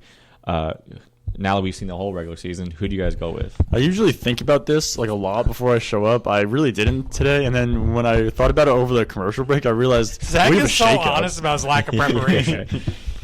We have a shakeout. Hey, Last there's week, a lot. Athletes of the Week is like, I don't know. Let me look. There's been a lot going on lately, you know. I hear you, man. But yeah, you know what I've realized already, just in my thought process, is there's a shakeup because of Dallastown and Southwestern both losing. Those are two teams that the whole year we were like, oh, they're in the top 4 for sure.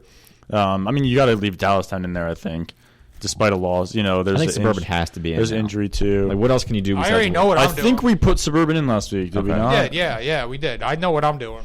I think. We took Hanover out last week. We took Hanover out, which I'm still good with keeping them out. I got Suburban, I got Dallastown in. I think I'm going to keep Southwestern and Northeastern. Like, even despite all the shaking up, I think I'm going to keep the same 4 teams. After all that? After all that, like all that talk about a shakeup, it was the same thing. Well, maybe you Brandon change looked at the wall and just nodded his head. maybe you change the seeds a little Shook bit or his head. something. But All right, I know what I'm doing. what are you doing? Give me something new. Give me something new. Dallastown, Northeastern, Red Lion, York Suburban. So you're going See, Red we're- Lion in there, But Red Lion goes over Southwestern, and they lost 2 head-to-head.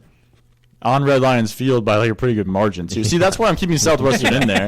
As you said, But Red Lion didn't have their quarterback that game. Red Lion didn't have their quarterback. That's true. Two can play this game. Southwestern lost at home to Dallastown, who lost to Red Lion. Dallastown didn't have their quarterback. I'm going with my gut. I'm going with my feeling. Healthy Red Sounds like Lee Lion. Corso This right is now. this is eye test. Yeah. This is eye test. Healthy right? Red Lion, healthy Southwestern. I'm giving the W to Red Lion. I'll tell you this right now. I don't see Red Lion going to Spring Grove and losing either. Sorry, guys. I'm starting to have a little bit of.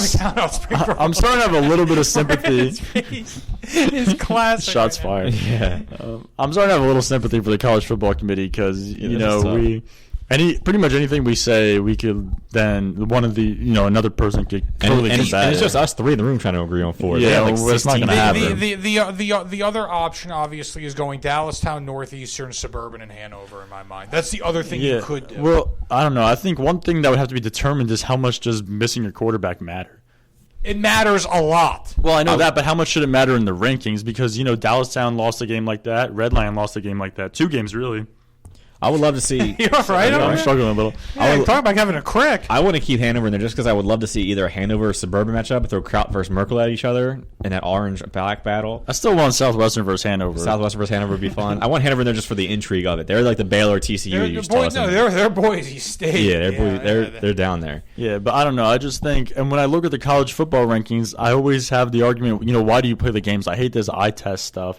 The games have to matter, and if I'm looking at, just wins and losses, who'd you beat straight up, I think I would keep the same 4. Right. Well, I mean, but keep in mind, they're not doing that in this case. We are. I understand that, but It's no. fun. But my point is It's right. fun. No, I know that, but my point is like the way I think. The way I think about it is the games have to matter, Teddy. Why do we play the games? If we're just gonna eye test everything, I hear you. Spring Grove looks pretty good. Let's just throw them in there. Classic. Yeah, Teddy's like, I've liked Red Line all year. Let's just throw Red Line in there for no reason. I've been waiting for that door to open. Honestly, that's too funny.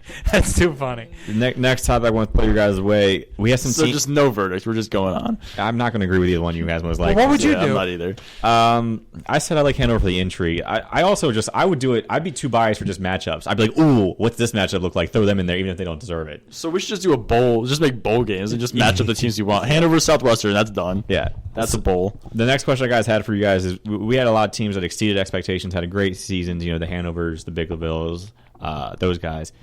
Were there any teams? What teams had the most disappointing seasons? You think compared to expectations? I have a couple listed. Let me see your guys' thoughts. Well, Zach, why don't you go ahead? I think Dover probably maybe had the most disappointing doubt. season of all, because we were talking about them as a Division II contender, and they were still in the mix. But I mean, even by the time all the suspensions hit, they were kind of out of the mix anyway, to be honest. And No question. Lost some games out of conference, and obviously the suspension stuff kind of piled on. So They were up and down early on too, and the suspensions they lost were to backbreaking. I think they lost to Red Land, so Yeah, which they in were- hindsight isn't much of a loss. In any event, I agree with you on them. I think that'd probably be number one. I think West York has to be one too, because West York, maybe people thought they weren't going to be quite as good as usual, but still they went 5-5, I think, and didn't make the playoffs. They They're did go. 6-4. I'll say this: I think they probably achieved, when looking back on it and considering what they had coming back, losing Ross Campbell, a first-year head coach, they probably achieved what they should have achieved, but just their name, Right, exactly. you're used to more. I will say this: they went 5-1 in division, and they were a missed field goal at the gun away from winning it. This is going to be a little off the grid. Eastern York started 2-0. They went to Hanover, a matchup of two undefeated teams. They lost. They finished 4-6. Honestly, they're a tough team. They suffered some injuries in their backfield. They just kind of they're fell very, off. very young. I said it a couple shows ago. Eastern York next year is going to be a contender Division II. All their top players right now, like their top rushers, are all sophomores. So They suffered some key injuries in the backfield. In the first game of the year, their running back went for $150 something. And he Corwell. got hurt. He got and then hurt. week 2, their number 2 running back went down. I think. They and the guys that stepped in for them are sophomores, so those guys got valuable experience. So I like that call, but I think Eastern York, watch out for them next year. Tough when your team relies on defense in the running game and then your running backs go down. Yeah. But again, I just think back to that. I remember 2-0. I think we led with the Capsules with that. Yeah. That was a big one. that feels like. I mean, it's funny because the year goes by Feels so like a long fast, time but then ago. you think about that and you're like, no, it actually was a long time ago. I had a couple listed. I think Southwestern's probably a game or two short of what they could have been. Central York, I thought from living up there and going That's there, true. that was Oh, my an awful Lord. season. York High never wants to go less than 500, and they had an 0-10 year. They could be up there. Gettysburg too, actually. Gettysburg only had a one ter- win. It's not even competitive. Gettysburg, they had one of the worst years in recent memory. Littlestown had a rough year again. Fairfield after what were they 5-5 the But last couple again, of years? let's not talk about teams that. Let's not talk about teams that just flat out weren't good. We're talking about disappointing teams. Disappointing compared to expectations. Like Central thought, Central thought that after coming off a 5-5 year, not losing too much, they can come back and compete. I'll never forget. Also, we want to talk about looking back and then the year. They went to West York week 1 and 130, 128. That's I'm right, like, this is not a bad football team. Then, like 3 weeks later, I'm like, my lord, what Well, when happened? they got put smoked by Northeastern. Yeah, we that put was Central bad. Northeastern as a lead for that capsule too. And Right. Northeastern came out there and smacked them. Yeah, but I think Gettysburg, after winning 8 games last year, I don't think anyone expected them to just win 1 this year. Everyone knew they'd take a step back Yeah, I mean, with they all lost. the losses they had, And but again, still it's not a lot one of win. 3 point, 10 point, 14 point. I don't think they exceeded 14 points. It felt like in the second half. They had I don't one. They had think one they game where they scored more than 14 all year. That was New the Oxford. win, yeah. And that was, honestly, New Oxford's quarterback got hurt and came out of that game, and New Oxford was up by 2 touchdowns, I think, when it happened. So that was a tough season for Gettysburg. I picked Gettysburg in that one. Over under 4 teams left after tomorrow night. Under. York Catholic's guaranteed 1. Oh, that's well, still under. Okay, so we're counting York Catholic? Counting York Catholic. Under. You still, Yeah, I'm so not- You don't think 3 York Adams teams win tomorrow? No, I don't. I'm not trying to be mean or anything, but if you You're look being at very mean. Well, hold on a second. If you look at- Either Hanover or Biglerville. Let's just talk about this. That's Let's just right, either that's Hanover one. or That's Biglerville 2. has to win. So that's 2. it's suburban in Northern York. Are we counting Northern York? No, it's just we're suburban. not. Okay. Okay, I have them winning. Suburban. So that gives you 3. Well, you have Northeastern winning too, so that'd be 4. There's your 4. I don't. I'm all though. over the grid. Yeah. I think the thing. Okay, well, yeah, if we're counting. Well, hold on. Yeah. So just real quick. So we're counting. Yeah, I mean, I have to say 4, right? Because I even took Dallas on the picks, That's even right. though that was completely hard overhead. But I'll say this right now: if we're doing that, and we're counting Catholic. I have it on 4. For I have it me, 4 cents. the biggest thing is if you look at all the out of division or out of conference games all season, the York Adams League hardly had any wins, and so I don't really have the confidence that there's going to be wins this week. It'd be great if there is. I'd love to keep covering football, for a few more weeks, but based, obviously from our chat earlier, I'm clearly somebody that bases a lot on what's happened. It's fine. I mean, you've throughout the entire program, you've let it known abundantly clear where you stand. Yeah. I mean, it's fine. You have it clearly under, and I do. Actually, now that Brandon framed it like that, I actually have it at 4. I think it would be right around 4 because York Catholic is obviously a gimme. There's a gimme out of the Biglerville Hanover. I think Suburban pulls out a win. I think that's 3. I think Northeastern wins. That's 4. And then it really comes down to somebody can pull an upset, which he's right. no York Adams team has done it yet this year, so why would it change now? Exactly. I think 4 is going to be right without that line. We're going to straddle. So we're going to be talking about 4 games next week, most likely. I mean, I think Vegas would have said 3. I think Vegas may have given us 3. Maybe 3.5. Best team you saw all season, Thank Zach. you, Zach. Best team I saw all season? Best complete team overall. Not best performance, best team. Or do we have to keep in the York Adams League? Yeah. Now we're not going Union City, Tennessee. I'm not going Tennessee. I mean, I don't know if we have any listeners in Union City. What about Cedar Cliff? That was probably the second best team I saw. All right, give me your best York Okay, Adams so those team. were the best team. But now what about the York Adams? I still think it was Southwestern, honestly. It's tough to compare a Division I team to Division III because they don't have the depth, or anything. I think if you put Hanover or Biglerville on the same field as Southwestern would still win. Actually, as I'm saying this, I'm realizing I saw Dallastown too with Cade Gold. So that's probably the best team because I saw them beat Southwestern. I want to rewind to disappointments compared to expectations. I thought with the way you guys were talking, I thought with Southwestern I was going to see the Oregon Ducks this year. Well, without Hartlaub and Harbison, they couldn't run the ball much. Next. All right, so the best team you saw was, you said Dallastown? Yeah, I'd probably say Dallas. After talking myself in circles, I'd say Dallastown. Better home crowd, Biglerville or Hanover? I actually have not been at Hanover home game this year, so I will have to ask that question again next week. I've been at their 2 biggest games were both on the road this year. Those were the 2 I was at. And actually, I'm so glad I'm seeing them at home because their road jerseys are impossible to read the numbers. Yeah. So their home jerseys can't possibly be that bad. Yeah, I'm that's glad. one thing fans out there, from a reporter's standpoint, they'll drive you. Biglerville's road jerseys are the worst. Though. That's true. I just saw them on the road, but they're not quite as bad. I have binoculars. I think I'm probably going to bring them. Because I'm getting tired of these teams. I'll be honest with you, not like the Rick of the Week, but when I go to football games, I rock the binocs. I used to always do it, and I kind of stopped this year, and I need to bring it back, and they're coming with me tomorrow. We kind of dipped our toe in the water. We're getting really excited about wrestling and basketball season because not that we're tired of football season, but we're excited for wrestling and basketball.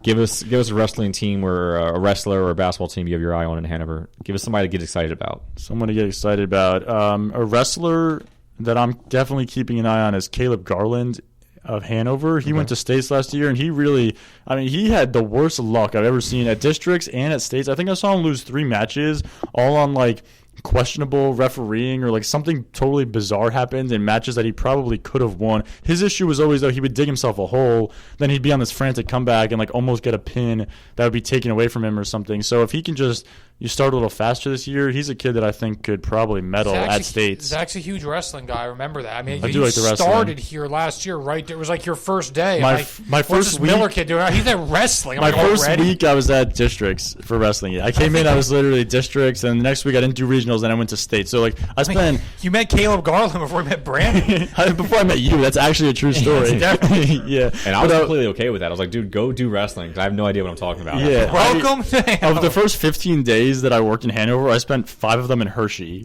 covering wrestling. Pretty classic. Up here, basketball team to keep an eye on the girls' side is going to come down to Central Red Line. Both those teams were really good last year, and they bring back pretty much everyone. They're going to be pretty exciting. On the boys' side, York High is York High until they're not anymore. You're the champions until somebody beats you. They bring back everyone but Jair Wilson, but they bring back a ton of talent. Northeastern could be pretty good. West York should be pretty good as well. I love York High basketball because they have a following there, and it's cool. And obviously they've had their struggles in other sports, but it's nice to see them have that's the sport. That's their bread and butter. A lot of people were expecting Central to be pretty good on the boys' side again. They've had a couple of good years, but Charlie Ginrich decided not to play this year. The best rebounder in the league decided just not to play. And then they lost Sam Saxton, who was our first team All-Star last year. So they're down to Jared Wagner and company basically at this point. So I asked Coach Sheeler, who do you have coming back? He's like, basically 1.5 starters and some other guys. The Gingrich loss is huge. Some good bench guys. You can't replace size, and you definitely can't replace talented size. Nate Markey had a pretty good year off the bench last year. He's expected to start this year. He could step up big. We've talked about best sports movies in different categories. This time I always like to throw one at you. Best sports TV show. I want to just... Well, Zach thinks I'm just going to kind of go on a little rant here. Go for you. I really try to steer clear of ESPN. Well, they don't have much TV shows anyway. Well, I was going to say I absolutely love ESPN 30 for 30. Yeah, I was thinking that too. That's the closest thing they really have to a show, and those are fantastic. I was thinking Hard Knocks. Well, I love that. Ballers is pretty cool on HBO. Playmakers on ESPN back in the day. If you remember, Playmakers was a good one. Yeah. I never was. Speaking of, isn't there a Friday Night Lights show? TV show? Yeah, I'm not a big TV person. No, but ESPN 30 for 30s are. Yeah, 30 for 30s are great. And you know what else is good on ESPN is E60, like some of those investigative. No, they do kind some of things. very good work, actually. Yeah, I'm all about like those types of programs they do. I definitely really get involved in. Last regular question for you guys. This one will get Teddy fired up. Favorite? What's a go-to concession stand stack for you guys when you guys show up to the game? I'm big on the burger. I love testing the burgers at each place. I like that. Or if there's something unique, I always ask if they have something special. Yeah, I was going to say that. Like I know for a fact, for instance, Mariners games, like the garlic fries are outstanding. You hit up a Dodger game, you got to get a Dodger dog. I haven't really had like the delicacy at an O's game yet. I've been to some O's games. They have an SK hot dog with crab meat on it. Is there? Oh wow! And they have Boog's barbecue down on. Yeah, and I wanted to hit up Boog's, but it was like $22.50 for like a. No, I was like, I just don't know if. Well, you're at a Major League Baseball game, Teddy. So. No, I hear that. Honestly, I am always down. It sounds so simple, and it's kind of old school. But if I'm at a baseball game, at the end of the day.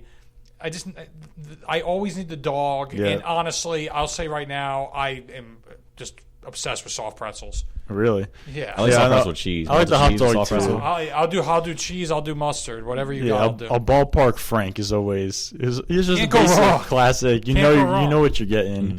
Yeah, something I've noticed at the concession stands around here, like high school games, this walking taco. I still have yet to try one. Yeah, it's pretty good. Have you had some of those walking tacos? I've seen them. I haven't actually had. I mean, well, what? It's like a basically a taco salad. It's basically a taco salad. And you got Doritos instead of like a shell. You kind of dip Doritos, your.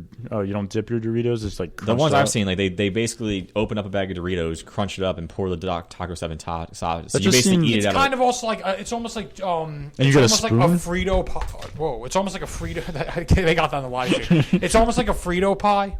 Like it sounds like that. Yeah. So wait, you take like a spoon and you stick it in your Dorito bag. You can do that, or you can just like kind of like just eat it regular. Oh, I see. So I don't it seems messy. Or a fork. It seems a little messy to me. I'm a very clean person. Honestly, I'll say this right now: at a football Zach game, is clean. He doesn't like TV. He doesn't like fun. Brandon knows how clean I am. I mean, I'll be honest with you, we are the exact opposite.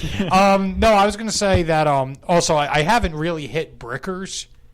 But whenever I go to football, you know what? It's out and about. I had Brickers at one of the wrestling events, and they were fantastic. Those fries were fantastic. Brickers fries are really good. I know. I really owe it to myself to hit the fries and the chicken fingers. I think so. Yeah, that's what I got, and I was not disappointed. Good to hear. Quiz time. In the entire league, which running back has the highest? This guy had the highest number of touchdowns and the highest average per carry. Who is it? Story. No. Dorsey. Out of all the fall sports, me and Andy Meese do this after every season. Out of all the fall sports, which school had the best record? Okay, this is so tough because there's so many sports. After every fall sport, which school? Like if you combine, are you combining boys and girls? Boys and girls. Combine every sport for a school and put that record. Are we counting golf? Yes, every sport. Okay, I'm going to go Central. I was going to say Central as well. Yeah. You know who actually had also, I don't know if they were at the top of this list. Susquehanna had a great fall They were season. top 5. Yeah. Dallas Town was there. Red Line was there. Susky was there. Gettysburg was actually top 5. Really? Because of field hockey, cross country. Soccer. Oh, actually, Soccer went 20-0. Actually, when you think about it, every team but the football team was like loaded. Carried Gettysburg. See, that's key, and that's why Central, I knew Central just because I was like, every week I felt like on the show I was giving them game balls and stuff, but they were great in everything but football. So who's the leading receiver in your area? He leads in yards and catches. Is it Staub? No. Okay, can I try to guess? Go for it. Was it a kid from Fairfield? Aaron Moore from Fairfield. Look at you. 45 catches. 45 catches, 780 yards, and 8 touchdowns. I also want to know this because Brandon threw us a bunch of Fairfield curveballs I swung and missed on early in the year. I was sitting on curveball there. Which quarterback in the area had the best? Well, this guy threw the least number of interceptions, and he also had the best touchdown interception ratio. Oh, I got to guess. Go for it. Valenti. No. This is in the whole league. York Adams League. I'll say Kraut. I don't know how many interceptions he threw. He ended up throwing 7 on the year. Dalton Grove Red Line, 2 interceptions, 17 touchdowns. That's a pretty good ratio. That's very good. Yeah. What offense? I'm trying to read my own writing. Who scored the most points in your area other than Hanover? Hanover led far and away. Who was next? When you say area, you mean the Hanover area, Adams area. So there are 10 teams that they have down there. I got a couple teams in mind. Southwestern's one. It wasn't them. It's either Biglerville or Bern. Biglerville. Okay. Biglerville scored the most. Bern was not close. Bern gave up like almost the fewest. Right. Overall in the league, you guys have a guess who scored the most points? It must not be in the Hanover area. Who scored the most points? Suburban with that offense, no? Nope. Suburban gained the most yards. That was the clear. It's got to be a Division I team. Okay. Division I team. They ran up the score a couple times. What about Red Lion? Red Lion. They dropped 60 something. Red Lion. They ran up the score a couple times. They got it twice. In the entire league, who gave up the fewest points? Dallastown. Which defense was the best? Not Dallastown. I said so confidently. Brand's like, no. It was Dallastown until week 10 when they gave up 26 to Red Lion. Oh, really? It wouldn't be Spring Grove because they had a couple of really bad games. But This is another one where I left you guys crumbs throughout the show. I've mentioned this stat a couple times. Oh, did you? Shows how much we're paying attention. Yeah. Well, you did that for the Red Lion offense for sure because you mentioned that earlier. You're always in Northeastern. Northeastern. They gave up 11 points a game, 119 for the entire season. That's really impressive. But 119 all year. Wow. Yeah, they had a couple shutouts. Now that I think about it, like they shut out Central York and Spring Grove. They gave up 7 to New Oxford. They got lucky because they played Red Lion's offense in that rainstorm with no Dalton Grove, so they only gave up 13 of them. But again, they have a good team. Yeah. They're good overall team. Really solid defense. All right, last one in your area. 2 teams led the way with 23 forced turnovers. They tied for the lead. Who was it? Which defense is forced most turnovers? Is Bermudian one? Burns won. That kind of surprised me. I didn't realize how good the defense was. Yeah, defense was even early in the season when Burn was struggling. Defense was good. Maybe Hanover. Another defense you mentioned a couple times. Oh, Spring Grove.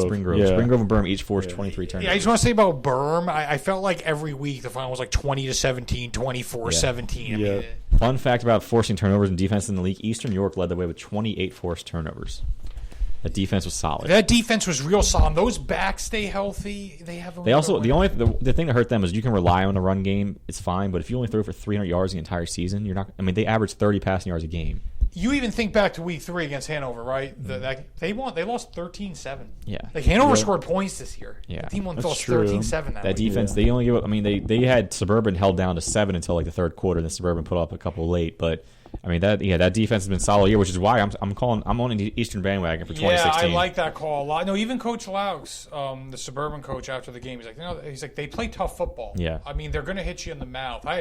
I think that they should come back guns a-blazing next year. I don't think they should make changes, sit tight. I think what they were doing, they were building. Yeah. They made districts last year. Yeah, I think next year in Division II, it's Eastern and West York. I think Susky I was going to say Suburban definitely takes a step back. Suburban takes a huge step back, I think. I think Susky takes a step back because they lose Stoneburg and Tenera. I think I don't think Gettysburg jumps back into it just yet. I think they improve, maybe not quite to that. I don't think Dover jumps back. Yeah, I like that call. I like West York and Eastern Division II next year. Yeah.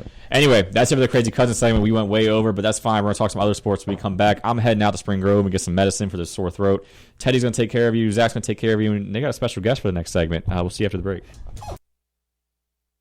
Waking up with the Steve Zabin Show. When Mike Weir finally won the Masters as a lefty, it had broken like some 70-year stretch or something like that with no lefties winning. But since Mike Weir took the lid off lefties, 6 of the last 12 Masters tournaments have been won by southpaws.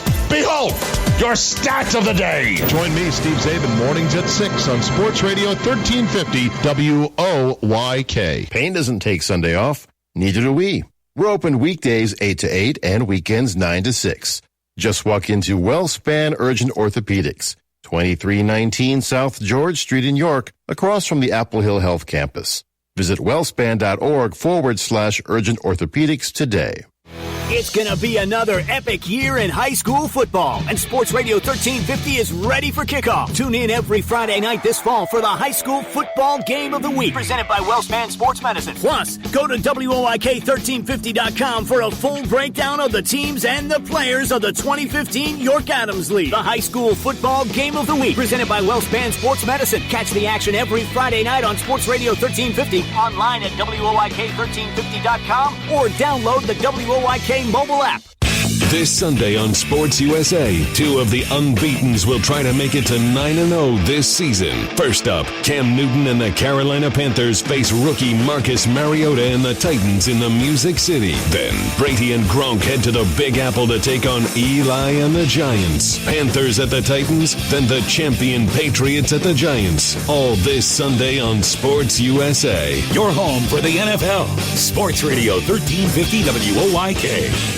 Hi, this is Wayne McCullough. Join me every Saturday morning at 9 a.m. for Central PA Game Day, right here on Sports Radio 1350 WOYK. Join us as we celebrate the best of local sports with your teams and your student athletes. Interviews with players and coaches and the high school scoreboard show every Saturday morning. Central PA Game Day, Saturdays at 9 on Sports Radio 1350 WOYK. First in York, first in sports. Hi, this is Dave Kemick, head coach of the Eastern York Golden Knights. You're listening to Sports Radio 1350 WOYK. First in York, first in sports.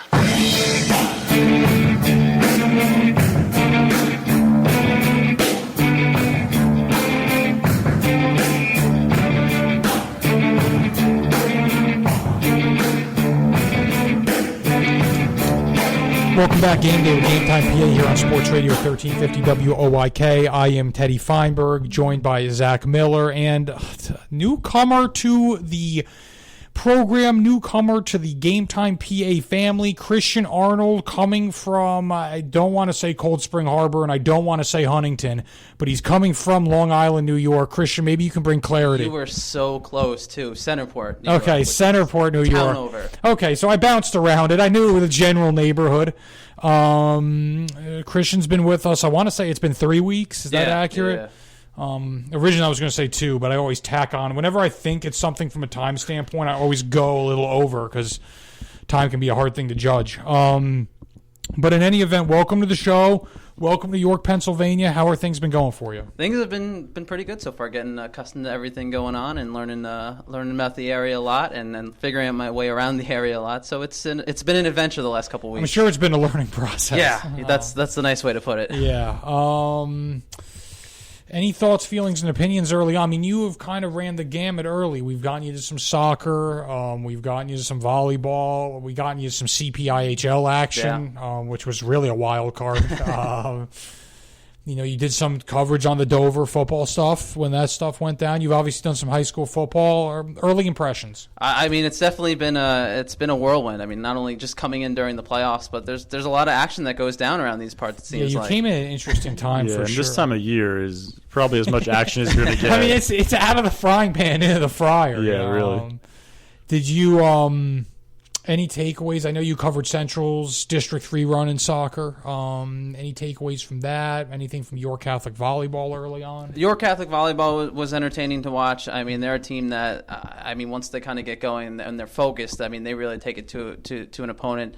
Last game they were able to do that. The second game was kind of a back and forth match, but when they get focused, I mean, they can wipe out a team pretty quickly. And also York Catholic soccer too. Elizabeth Johnson for the girls soccer team. She was amazing. Oh my God, her her play on the field is outstanding. You look really? at the size and her skill set that she has. When she gets an open lane and when she gets the opportunity to get around a defender and she's off to the races, there's a good chance that she's going to put in the back of the net. Just for point of order, we're going to touch on all these sports and their playoff implications, and then we're taking up to 6:00 on the live stream and 8:00 on the radio. So we will definitely touch on all these sports. That's very interesting. York Catholic volleyball has actually had a great season. I don't want to say they've come out of nowhere. I think they went far in districts last year. But this year they've really made a sizable impact, and then to win districts, big ups. I know that you said even doing some all-star selections and kind of your end of the year stuff that their coach was getting some props from other coaches in the area about some of the job he's doing. Yeah, definitely from some of the the regular really strong coaches like Jason Lepo that you're used to hearing their names a lot. Where respect is earned. Exactly. York Catholic's coach is definitely getting some praise for them as we're trying to figure out our, the players of the year, all-star teams, coaches of the year, which I think we've pretty much gotten nailed down now, but more to come on that later for sure.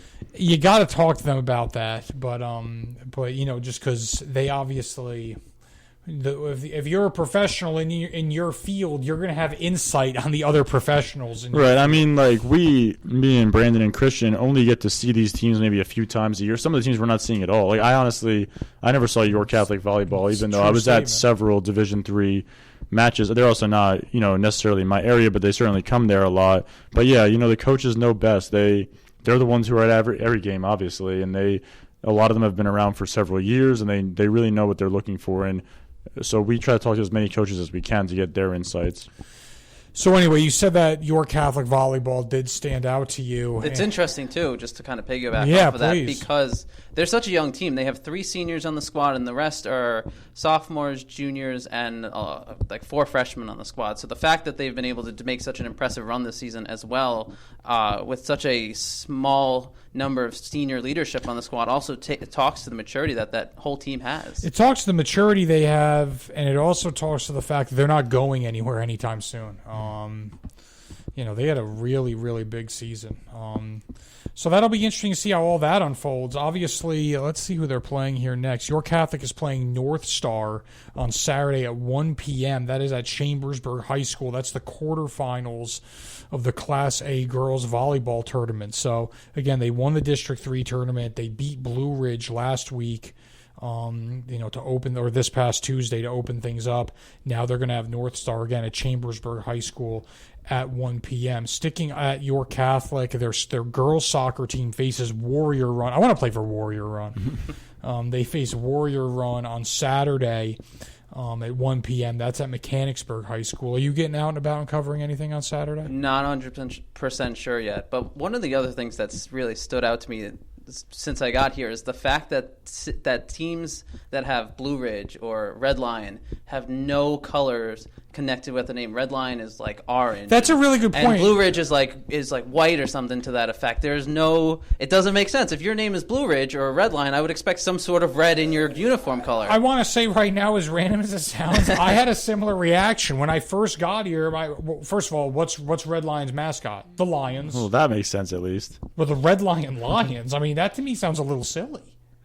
I guess, but I think you'd be making the same comment if you were like, why is Red Lion not the Lions? That's true. Why would they be the Red Lion Bears? Right, okay, exactly. So that's a fair point. But then I was, their team colors clearly are red. No, they're not red. Right. Yeah, so that clearly stood out.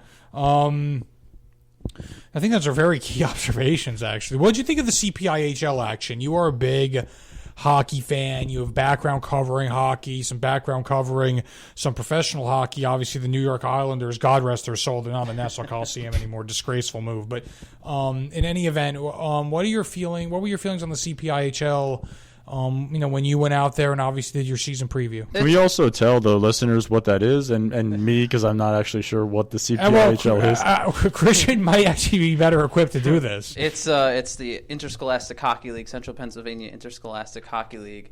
We don't have a ton of teams, I don't think. So this is high school? Yeah, high school hockey. Okay. It's kind of what you expect out of high school teams. There's a large mix, especially of the York area teams, that have travel players that also play in the CPIHL, which makes for an interesting dynamic because from what I've garnered being here the last couple of weeks is that a lot of these kids that are on travel team, that's the priority. That's the big focus if you're a hockey player is travel. So the CPIHL kind of has teams that at least the couple teams that I saw, they have players there that, some teams I should say that are very good and some teams that only have high school players and their skill set is a little lacking in certain areas. So if a team comes in and they have a large number of players on travel and CPIHL, they'll usually be the dominant team in a game.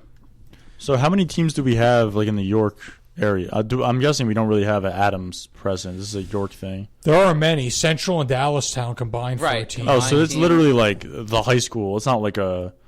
It's like a club program. So the Dallastown team, kids from Red Lion or some other nearby school could play for that team if their school doesn't have it. That's how it works. Right. Okay. It's Susquehannock and it's Dallastown, Central York are the two combined teams. Okay. We can get you out there on some skates if you want, Zach. I was just curious. I didn't even realize. I got here at the end of the winter last year, so I didn't even realize this existed. But yeah, no, it's entertaining hockey if you get out there and you watch it. But Obviously coming from a background that's covered professional hockey, it's a lot different. And two, when you're watching these teams, like I said, if there's one that has a large number of players that are travel players as well as CPIHL, usually they're going to be the dominant team on the ice. No doubt. So you're an Islanders fan? I grew up an Islanders fan. I grew up 45 minutes away from Nassau Coliseum, so can't root for the Rangers. I'm a big Rangers fan. That's why I'm asking. I despise that team. Let's continue talking on the local sports. Let's talk high school playoffs, obviously. We mentioned York Catholic. We mentioned they're facing Warrior Run in girls soccer. That is in the Class A Girls Soccer Championship quarterfinals. That is Saturday at 1 p.m. Also keeping it local, Susquehannock Girls Soccer. They are facing Mercyhurst. That's a 2 p.m. start on Saturday. Susquehannock's having a great run. They beat Central. Brandon mentioned obviously Central's team. I believe they were undefeated going into that game. Susky swung the big upset. Now they got Mercyhurst again. They played Altoona this past week. They're going to be playing at Altoona again this week. Is Brandon going there again? I think Brandon's really pushing hard for Christian to go this time, but that's something we haven't really brought up in the office. Thanks for getting that on the table. West Coast trip. Yeah, absolutely. Brandon was joking he went to Oregon and almost got eaten by a bear.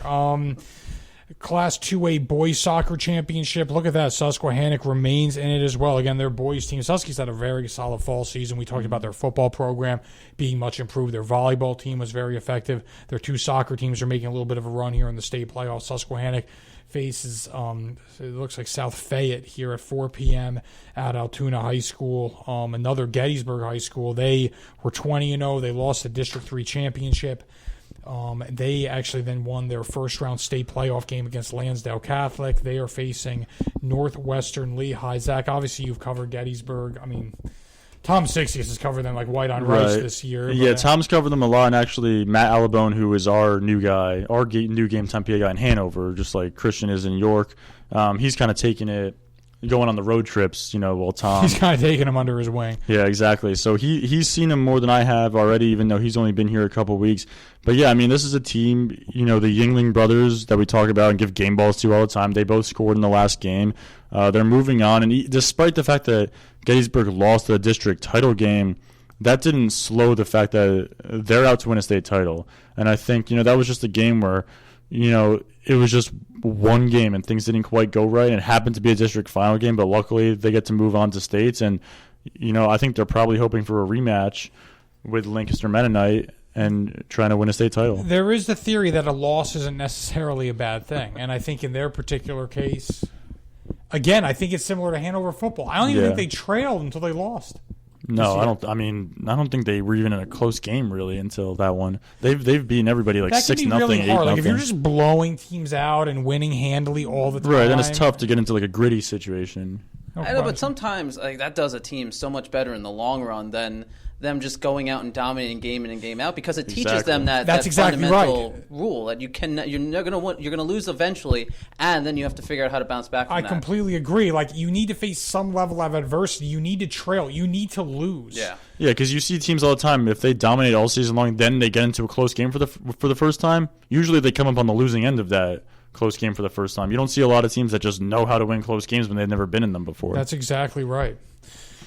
Volleyball now. We have some teams, obviously some local teams really competing and doing extraordinarily well. We talked about York Catholic winning district. They beat them Blue Ridge in the first round of the state volleyball championship. They're facing North Star High School at Chambersburg High School. 1 p.m. start on Saturday.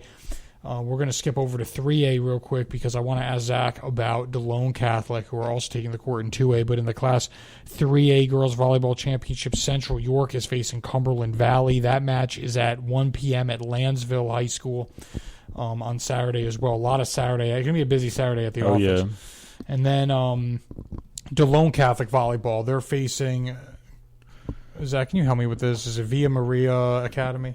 I believe they were calling it Villa Maria. Well, I think it should be Villa. Go ahead. I mean, I'm just going off what they were saying. I understand the basic premise. Well, they're playing, again, we talked about Saturday, 11 a.m. Saturday. Yeah, at Hempfield. That's at Hempfield. Yeah, I think I was at DeLone's first round playoff game on Tuesday in Philly, and I thought that was probably the best match they played the whole season. They beat Archbishop Wood in 3 games, swept them. Archbishop Wood was a good team. You could tell they had a lot of really good players, worked well together. They were District 12 champion. And DeLone came out, and I felt like, worked together, had everything working, really figured out what was going to work against that specific team, and that was getting their middle hitters going, and their middle hitters had a big day. Amber Johnson and Sydney Dawkins, I think 9 kills each. So, they're a team that's able to do that. They're so balanced. I think Archbishop Wood was a team, really good defense, kept getting it back over to DeLone's side, and it just shows you how many weapons DeLone has, because they would try. Katie Lockman's right in the middle of it as the setter, and she would go to somebody, and they'd try to spike it, and Wood would return it. She'd go to somebody else, and she'd keep doing that 4 or 5 times until finally it worked. And that just shows you the balance of DeLone's team and how many different options they have. Interesting thing about the matchup coming up, though. So DeLone has not played Villa Maria this season, but they did play Allentown Central Catholic, the team that Villa Maria beat on Tuesday. They played twice in tournaments and split those. So you figure Allentown Central Catholic and DeLone Catholic are about equal. Villa Maria just beat Allentown Central Catholic in 4 games. So I think maybe that sends a message that DeLone Catholic's a little bit of an underdog in this one. But I think also, if they come out and play as well as they did that first time, I'm not sure how many teams could really beat them. We've had some incredible volleyball in the area this year, but that team consistently leads the charge. And a win would likely set up a rematch with Berks Catholic, the team they lost to in the district final. So a lot of intrigue there as well. I believe that we need to go to a commercial break. We will be back game day with Game Time PA here on Sports Radio 1350 WOYK. Right. Sports Radio 1350 WOYK honors the Shipley Energy Student Athlete of the Week. This week's Shipley Energy Football Student Athlete of the Week is Kendrick Boyd Gillespie from Red Lion. The senior wide receiver / defensive back had 2 long touchdown runs on offense and intercepted Dallastown in the end zone as Red Lion shut out the Wildcats by a final score of 26-0. This week's Shipley Energy Girls Student Athletes of the Week goes to the York Catholic volleyball team. The Irish won their first district championship since 2007, sweeping Lidditz Catholic 3-0 on Saturday. And this week's Shipley Energy Boys Student Athlete of the Week goes to Donovan Mears of York Suburban Cross Country. Mears led the Trojans at the 15th place finish of 16 minutes 37 seconds in the Class AA Championship meet. Get your home ready for fall and winter and sign up for the Shipley Energy Protection Plan. For more information, visit shipleyenergy.com. Did you know that Shipley Energy can take care of all your energy needs? From heating oil and propane to providing your home with electricity and natural gas. We also provide heating and air conditioning service and installation. All of your energy needs are under one roof at Shipley Energy. To learn more, visit shipleyenergy.com. Call 855-4SHIPLEY and don't forget to ask about our $100 rebate. Shipley Energy. Energy for life. Hi, this is Eric Depew, head coach of the York Catholic Fighting Irish. You're listening to Sports Radio 1350 WOYK, first in York, first in sports.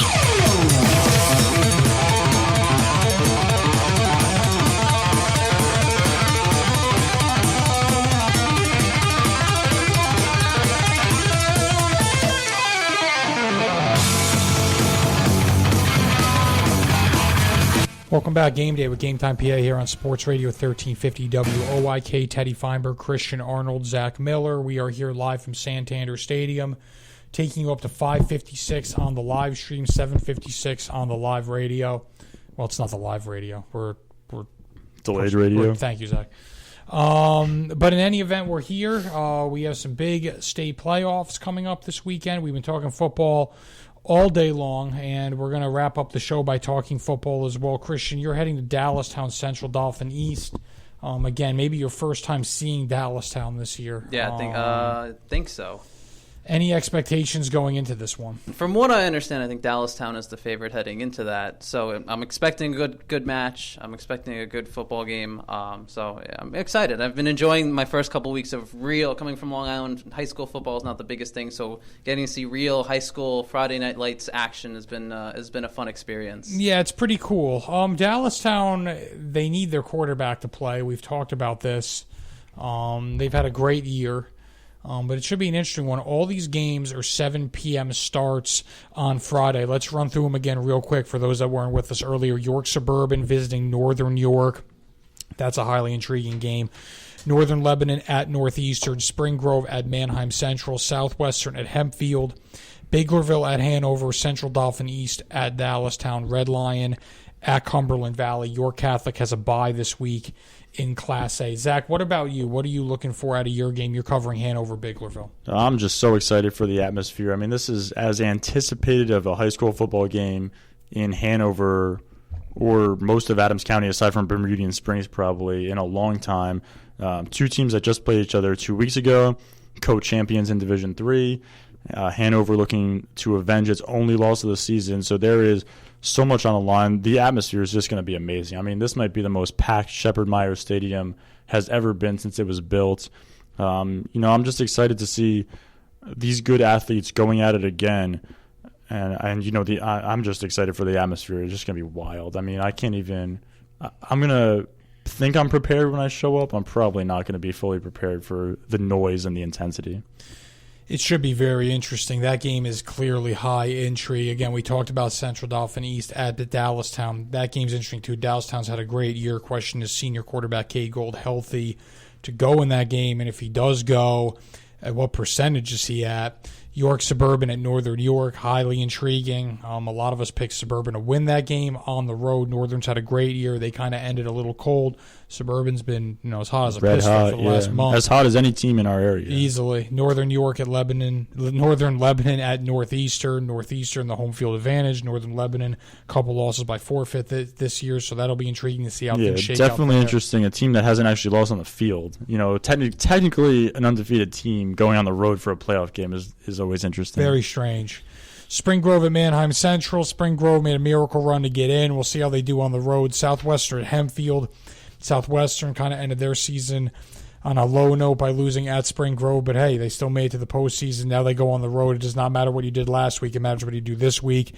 We talked about Biglerville, Hanover, Central Dauphin East at Dallastown. We went through that as well. And Red Lion at Cumberland Valley.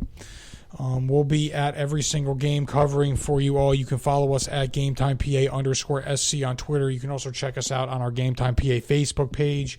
We're rocking Snapchat. We have our GameTimePA Instagram account as well. Brand new website, too. Our brand new website is rocking and rolling. Good job, Zach. I definitely want to throw that in there. It's sleek. It's looking good. It's very user-friendly, so be there. Be there and enjoy it.